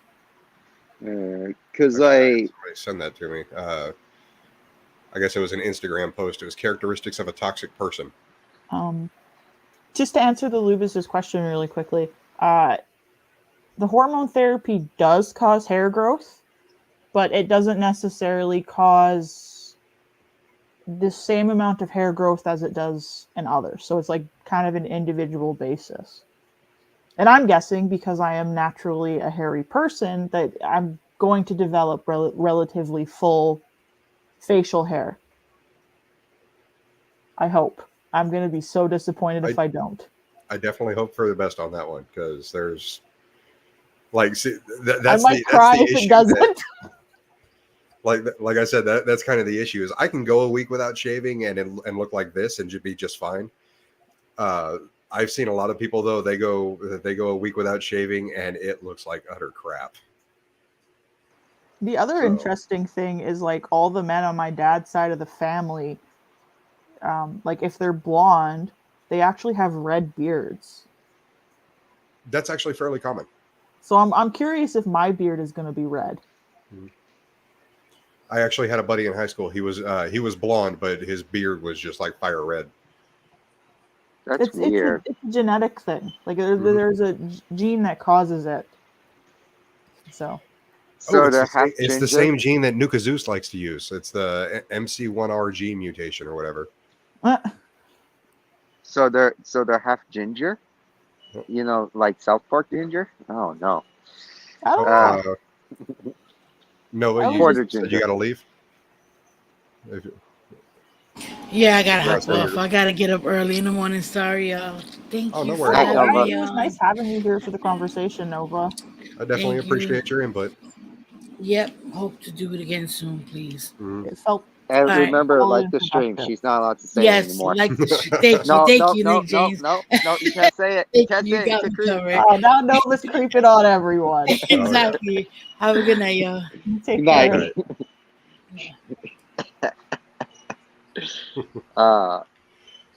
That peanut stream, I love it now. Like that's one of my favorite streams. It's like someone's complaining about Nova saying like the stream. Somebody actually complained about people saying like the stream. Yeah, Nova would pop in and be like the stream, and Pete got really upset about that. Yeah, there was a whole thing. They had it was like 4 hours of Nova complaining. Peanut complaining about it to Nova and Miss Parker, and they were both like drunk and high. What was really interesting is that Peanut just didn't seem to want to accept the possibility that her flirting with Yato could make Yato uncomfortable. I mean, I know I can make Yato uncomfortable by flirting with him, but that's a completely different issue. I make Yato uncomfortable because people want me to draw him as a weasel man. So Perilla time, you're either going to have to come on here and explain that one or something, because you just broke my brain on that one. What the? You know what? I'm gonna pretend like I didn't see that. So, anyways, no. Oh fuck. I'm assuming Miss Parker made Peanut apologize, or you made Nova apologize. Yeah, she made Peanut apologize. It was really funny. Also, it just kind of goes back to the idea that like women are like, I can't make men uncomfortable by being sexual towards them. Now, see, that's a different story, because I can flirt with a woman and make her uncomfortable, but it's not the kind of uncomfortable I'm going for. Like I can flirt with a guy and make him incredibly uncomfortable, but it's the exact kind of uncomfortable I'm going for. It's the good uncomfortable. Yes. You know? It's the kind of uncomfortable that you laugh at, especially the guy later on when he realizes it's just a joke. But like, even though I've got that personality where I do flirt with pretty much everyone, there are women that take it seriously, and oh my god, I get my head bitten off. Like, I don't like talking out of school, but one of the perfect examples would be Stupid Whore Energy. I made the comment. She had jumped into a chat that I was talking at, and or where I was messing around, and I turned around and I tagged her and I said, hey, beautiful, how you doing? And I don't know if she was drinking that night or something, but she went off on me, and I was like, I apologize. I didn't realize that making the observation that you are a beautiful woman, because she is, would offend you so much. And it was like, I had to backtrack real fucking quick on that. Yeah. I mean, it's the most you can do, right? Is apologize. Yeah. It feels shitty when you do it. Like, I think, ladies, men they do feel bad when they make you uncomfortable and they find that out. Men are like, oh, that's the opposite of what I wanted to do. Exactly, and that's the thing is like men when we men will razz each other without a problem, and it's just that it's just razzing, but men also kind of like gas each other up as well, Mm-hmm. and it's the same thing. It's just it's it's making you feel better about yourself. But the thing is when men tend to do that with women, it's usually construed as flirting, and it's generally construed as a negative thing. It's like you're making me really uncomfortable, and suddenly it's like, holy shit! I need to backtrack on that. I apologize, and like we end up with 1,000 different things running through our heads right at the same time, and it's like, dude, you fucked up. You need to fix this as fast as possible. Yeah, and I mean, I think it just comes down to like if you communicate these things, it makes life a lot easier for everybody. It does. And that's like I said, that's kind of the goal that I have on YouTube is just if I can create a following of people that understands that like these weird tribal extremes that everyone goes to are unhealthy regardless of what side you think you're on. I think that I can at least contribute into making the world at least a little bit of a better place. Mm-hmm. And like I said, there are definite talking points on both the hardcore feminist side and the MGTOW side. The problem is they are immersed in so much bullshit that you when you're sitting there listening to it, generally you just start tuning it out. It almost feels like the actual message gets lost. It is, and that's a great way to put it. It was kind of like when Ms. Parker was talking to Lord of Patriarchy, and I can't remember if it was like, a woman. They were discussing like men's rights when it comes to family court, and she started agreeing with him, and he didn't know what to say. Oh, I agree. Yeah. One thing that I know, one of Lord of Patriarchy's talking points was that men are better drivers than women. I actually found out where he got that from. He actually got that from Andrew Tate. Oh, geez. The issue with that though is Andrew Tate is literally known for dismissing any actual objective evidence.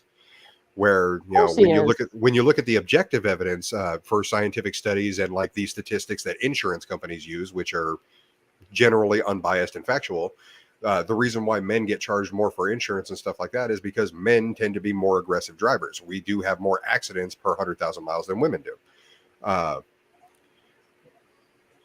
The thing about that is when you're somebody like Andrew Tate, who's in his mid-30s and stuff like that, and you hang out with 18-year-olds, then obviously those 18-year-olds are going to be not as good of drivers as you are, because they have 2 years of experience versus your 15 years of experience. Teenagers can't drive well. Exactly. But he will turn around and try to use that as one of his talking points, where it's like, oh well, men are better drivers than women. I don't see why that's I don't see why that's such a misogynist statement. And it's like, that's because you're literally going off of the 18-year-olds that are the teenage girls that you're grooming to try to use this as a statistic. First of all, it's an anecdote, and second of all, it literally has no basis in reality other than apparently yours. Yeah, the way my province has a lot of issues with driving. There's a lot of drinking and driving, and so driving discussions are very prominent as compared to other places, I guess. Yeah. But the way a lot of them break it down is that usually the people that get into the most accidents, excluding any kind of like influence like alcohol, are texting is teenagers and old people. And it's an age group thing, and it's not a gendered thing. I mean, that's why your insurance goes down when you hit 25 and 30 and 35. It's, as you get older, they feel that you're more of a mature driver. Yeah. Well, and like, I don't know how the driving thing works in America. I don't know how your licenses and stuff work. Those that use it for business tend to have to pay a lot more than those that don't. Yeah, like It's here, like I've got a commercial driver's license. My license costs me $75 every couple of years. Whereas like a standard class D for driving your car around, I think that's like a $35 license. Yeah, in California, it's a Class C, Class B, Class A. Class A is what you will have because you operate a truck. Mm-hmm. So Class A out here, at least what I know, is the highest that you could operate everything on wheels. Class B is buses in certain like size, and then Class C is just standard cars and trucks. But I'm assuming Canada has it like us. Like there's a certain age you could apply for a license. You had to when I was young. Now they have it on the computer. So I'm sounding like my mom here. Oh God. I was raised by two women, by the way, my mom and grandma. But I'm sounding like my mom here. But back in my day, it was paper and a pen, and you had to pass the permit. Yeah. And then now it's like on the computer and stuff. Yeah, so you had to get the permit, and then it depends on your age. If you're a minor, you have to like wait X amount of months before you're allowed to take a driving test. If you are over 18, you could set up a driving test like the next That day. day. Yeah. Yeah, that day or the next day. Well, funny thing about rural Oklahoma as opposed to LA, we don't actually have a DMV. So you go out to the highway patrol office. They'll take your test for you and everything, and then you actually have to come back into town and go to the tag agency to get a license printed off. That's a lot of work. Oh yeah, it's an all day thing. If you work or if you go to school or anything like that, take the day off because you're not going to be doing anything else. Yeah, it's like the DMVs out here. Even like maybe it's just the DMVs that I'm by. Like even if you make an appointment and you go there and you're there for your appointment, it still feels like it takes all fucking day, like a walk-in. And there's one DMV that I go to. It doesn't matter if you make an appointment or you walk in, like you're going to be there for a good amount of time. So most of the time I don't even make Night, Olafola. night. I don't make an appointment going to that DMV. I just show up and it's still the same amount of time if I made an appointment. I know because I've done it before. I'm just like, fuck this shit. But well, I think we have to make appointments now. Still, I'm not sure. But I hate the DMV. we have MPI. Let's see here, MPI motor. Oh. Nope, I don't think I can do that one. It's the provincial insurance. Oh, okay. Yeah, I never would have gotten that. So I want to use my favorite idiot as an example. Go for it. When I say favorite idiot, I'm talking about GMAT. Obviously. I have a few other ones that I love to watch. Matt Powell is quickly becoming one of my new favorite idiots with the stupid shit he says. I like watching stupid people on the internet. But the G-Man, I guess he let it kind of slip about how he tried to drive once and he almost hit someone. He said, I think he almost hit a kid or something. Oh, Jesus. I had to go back and listen to his rant about almost driving. I have to hear that now. So I better see that clip on your channel soon because I have to hear that now. Yeah, it was just kind of a passing thing. And I didn't think about it because I'm gonna be honest here. I was cross. So, but good thing though, because it was one of the newer ones. I think I caught it when someone was reviewing G-Man. I think it was Carrie. It was Carrie. I don't remember. Okay, so that was probably one of his streams in the last few days. Yeah, because it was just recent. Maybe it was him talking to Drag. Because it was nervous G-Man talking. And he's like, oh boy, don't get me started. The one time I tried to drive him, like kind of laughing and stuff. And then he's like, I almost like hit someone before. Well, of course, because, vehicular manslaughter, that's not a serious topic. I think he just doesn't know how to drive. It's just like, what? I'm just pointing out the irony of what, G-Man saying something like in jest versus saying something in seriousness. Well, also the fact that he almost hit someone when he's been hit by vehicles how many times now? Look, all I love my favorite idiot. I love when he puts shit up like that out. I don't think he realizes it, but now I understand why he's never tried to drive. He's afraid of driving. He's afraid of it. Well, when you're not very good at it, then yeah, you can be. I get car sick, so I don't really like driving. One of my well, we were friends. We're not like we lost touch with each other, but I have a group of friends that I haven't talked to in a minute.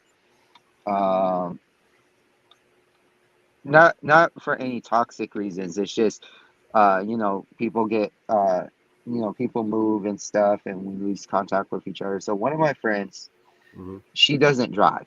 She's actually afraid of driving, and she's my age. We're the same age, and the reason, well, I'm older, like by a few months, but the reason is because she was in a bad accident when she was younger. So, but she wasn't the driver, but she'll get behind the wheel of a car, not behind. She'll get in the car with you, but she won't get behind the wheel of a car, or because she has like anxiety attacks. And it's weird. I don't quite get it. One of my friends, our other friends, explained it to me. That I think she thinks she's going to end up in a real that she can't do it. She's going to end up in a really bad accident. So I get that there are people out there who don't drive or who are afraid to drive for one reason or another. But with someone who's so like G-Man, like he says he's the best at everything. What was that? You can't. I'm better than you at running. I'm better than because the way he talks to try to hype himself up and to demasculate other people is that he's better than us at everything. There's not actually a D in that word. And everything. Sorry, I get on to Miss Parker about that too. It's emasculate. Emasculate. Yeah. Okay. He's trying to emasculate all of us men by I don't know, getting online and saying that he's better than all of us. And it's like, dude, you can't even drive. Sit the fuck down. Hold up. You can't even drive. You're not even a New Yorker to make that excuse. You from Jersey. Oh yeah, he tries to flex his marathon times and stuff like that. And it's like, dude, I understand you can complete a marathon. It's not in this day and age. It's not really that big a deal.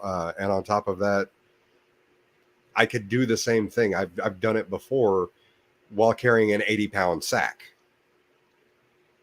So I know people who do marathons every fucking year. Like G-Man's not special. Yeah. My dad used to do marathons and also was a heavy smoker. It was the weirdest thing. But I just want to say thanks for having me on.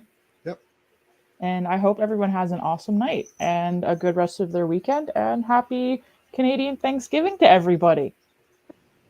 Oh yeah, your guys' Thanksgiving is coming up. It's on Monday. All right. Well, take care.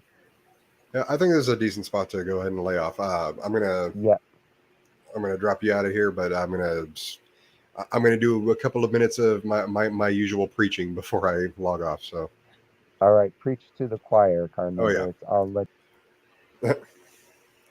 Okay, so like I think the main focus here is there's toxic traits on both sides. If you're wanting to talk about toxic masculinity or toxic femininity, the easiest way to do it is what makes this person a toxic person. Like it seems to be one of the main things that I'm noticing here. Regarding people like Andrew Tate, I do feel that freedom of speech is a thing that it seems to be like he was taken off of some of those platforms unfairly, but like when it comes to YouTube, there are a lot of the things that he said that's literal just hate speech. However, at the same time, even saying that, I don't think he should have been banned, just for the simple fact that those are the kind of people I want to engage, just because I want to make him look like such a fucking fool that the children that idolize him will stop. Because that's one thing that I've noticed, especially with things like Christianity. If you try to make something illegal, then people are just going to go underground to follow it. So that's definitely one thing that I feel is kind of an issue. Other than that, like I said, I've been dismantling his arguments for the last week or so now. Just every now and then I'll find a clip and just absolutely tear it apart. One of the ones that I loved. Apparently, he did a debate against some guy named Hasanabi. If you can find that, I recommend it, because I guess because Hassan is not a traditionally like liberal, like he's more of the traditionally masculine person like I am, where he's got the facial hair and stuff like that. Andrew Tate tried to turn around and like throw something at him and was like, well, this is all just in America because you're an American. And Hassan is like, actually, no, I'm Turkish. I'm from Turkey. And it completely threw him off his rocker. But one thing that I've noticed is, especially, I mean, just like with G-Man and stuff like that, I know Lubis has noticed it. When you're able to stay calm and they start getting emotional, that's when you know that you've got the upper hand. And that's something that I've noticed with Andrew Tate is he definitely tries to do that whole, I'm just going to get you in this gotcha question. And, and that's it. And it doesn't actually work, because as soon as you either agree with them because they actually made a valid point, or you point out where their point is invalid and you do it in a calm manner, then it throws them completely off. They don't have a response for it. So then they were trying to resort to name calling and stuff like that. And of course, that's just a sign of immaturity. And it's fairly easy to point out. But like I said, the thing about that is yeah, if you're going to be toxic, then you don't need to try and hide behind a label about it. You're toxic. Like, you don't have to be, oh, I'm MGTOW, so I'm allowed to do this because I hate women, or or I'm a feminist and I'm allowed to do this because men are utter trash. Okay. It's not just men are trash. It's not just women are trash. People can be trash, period. I mean, perfect example on that one is the Johnny Depp case. I got flack a few years ago because I wasn't even aware about it. And I made a comment that I like Johnny Depp's movies because he's a good actor. And as far as I knew, he was still a good person.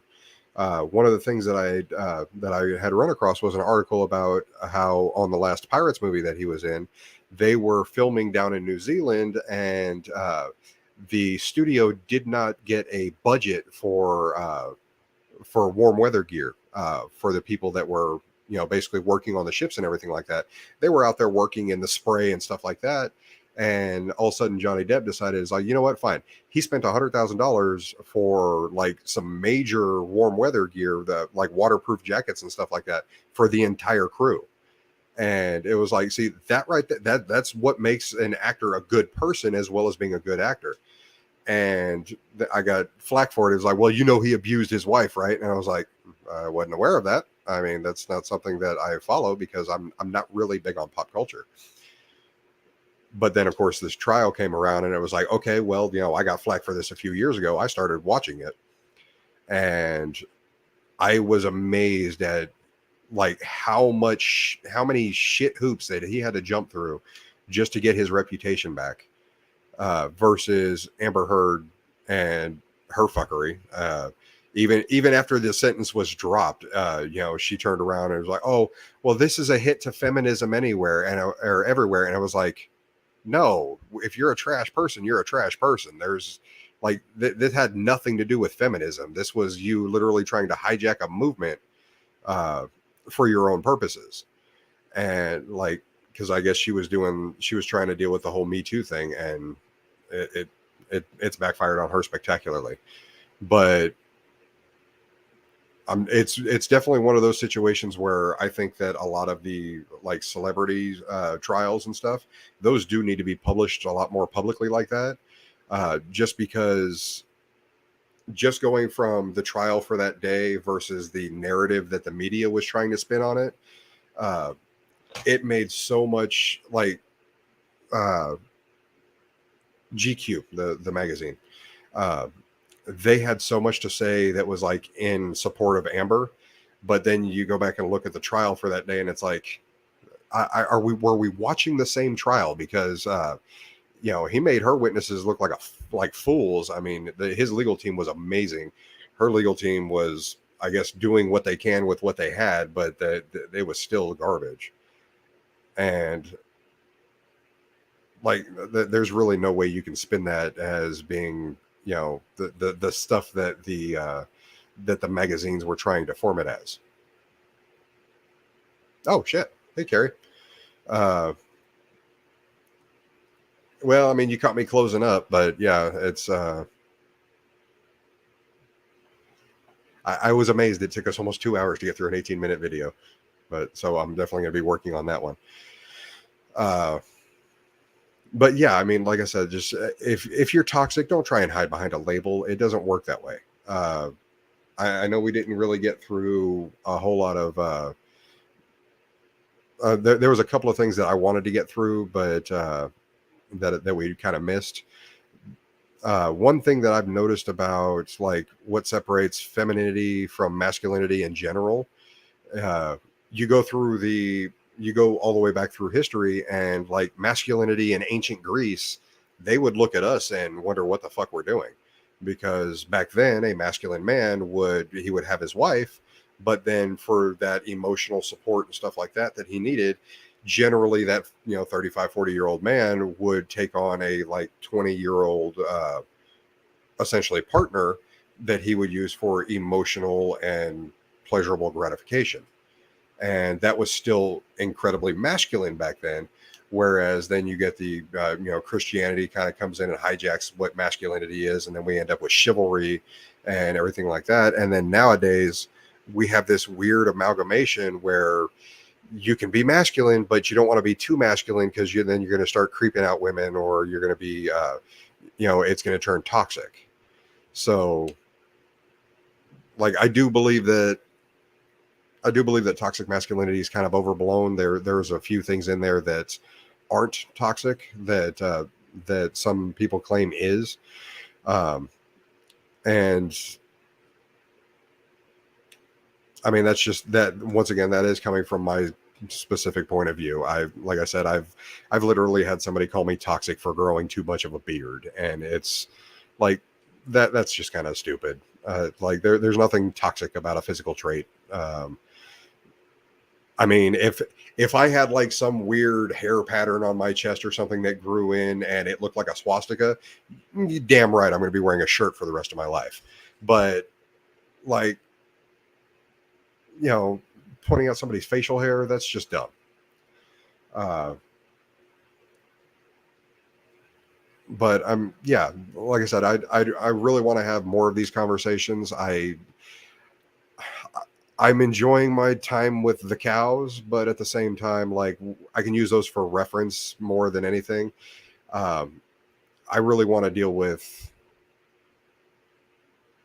yeah, I really want to deal with more with the actual social aspects. Like, once again, I don't care what your religion is. If you can treat people with respect, you're more than welcome to come on here. I've literally had those conversations on my channel. I have no problems whatsoever with. Sorry, I've got a monitor over here glitching out. I have no problems whatsoever with like pretty much anything. I mean, the main issues I have are when you come to the extremes. Like I've had conversations with vegans on my channel, and you know, once again, it went came in and went right back out amicably. We disagreed, but at the same time, we were still very friendly, very courteous, and it does not have to, your views do not have to divide you from the rest of humanity. And that's something that I really wish people would understand. Okay, like I said, the opening music track that I had playing, Duality. Okay, men and women are a sexually dimorphic species. There are biological differences between men and women that are really hard to differentiate. But that does not mean that we cannot come together as a species and move forward. Okay. Socially, almost everything has gone from being black and white to being a spectrum. Okay. Mental health is now a spectrum. Sexuality is definitely now a spectrum. Gender is now a spectrum. These things are social constructs. Okay. Like, at this point in time, race is becoming a spectrum. You're not just black and white. You are, we have brown. We have, we have the other ones that are still coming into terms with not being classified as racist. Unfortunately, racist, the racism behind calling somebody yellow or red are two things that you have to that we still contend with. But once again, race is a social construct.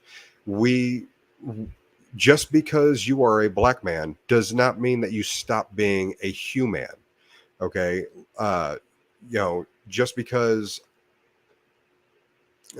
you can't identify a singular race in your bloodline, like myself, I'm French, I'm African, I am Native. I'm Native American through my Puerto Rican bloodline from the Taíno tribe.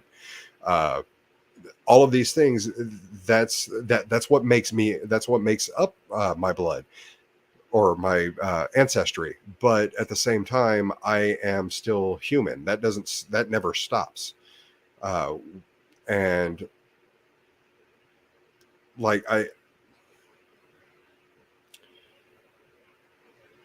the things that I would like to see gotten rid of, and I mean not dismissed, but actually fixed, are the issues with privilege. Okay, the white privilege, the male privilege, the stuff like that. Those things right there, they do exist to a degree, but at the same time, there's also aspects of them that are still being stereotyped, and some of them no longer exist. Okay, one of the things that I've noticed, because I was reading that the article that Nora put up, which is the lady right there that from the video earlier. it's, you know, while she could not find male privilege, what she did find is a ton of problems that or underlying problems that men had as, you know, their half of the species.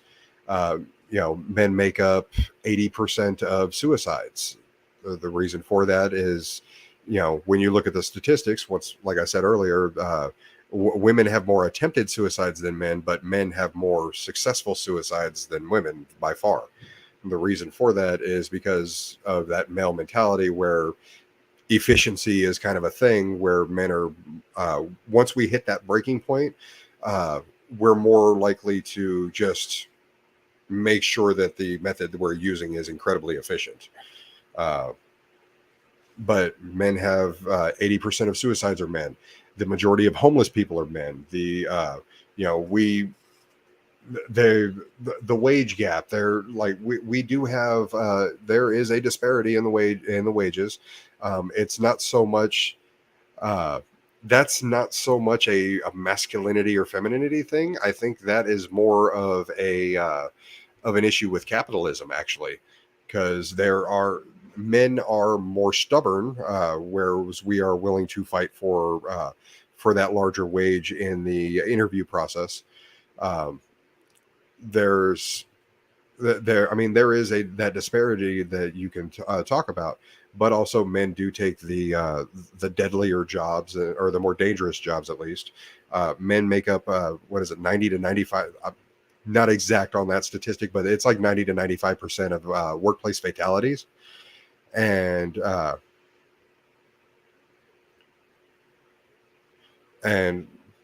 okay, Galen, you make a good point there. Men who are raped are under very awkward scenarios, as it's not kosher to admit any weakness. That was what I was trying to get at with the one aspect of it, is the fact that you know, men have major issues presenting any type of weakness, not even just with other men, but also with women, because it's seen as emasculating. Like we can't show that emotional side of us, or that vulnerable side, because we were raised as, you know, men don't show their emotions. And those are things that, frankly, I think need to end. But at the same time, they need to end in a healthy way. So, okay. So you guys got my five or so minute rant. I probably going to be going live sometime randomly tomorrow. I actually have that right there. Going to be adding to that because I literally have this year's one chip challenge upstairs, and I'm going to go ahead and take that out before I head back to work for the week. So if you want to sit here and see me suffer for 20 minutes or so, or whatever it is this year, I'll be doing that sometime tomorrow. But other than that, yeah, be a better human. Think critically, eat your meat. It's good for you. And catch you guys later.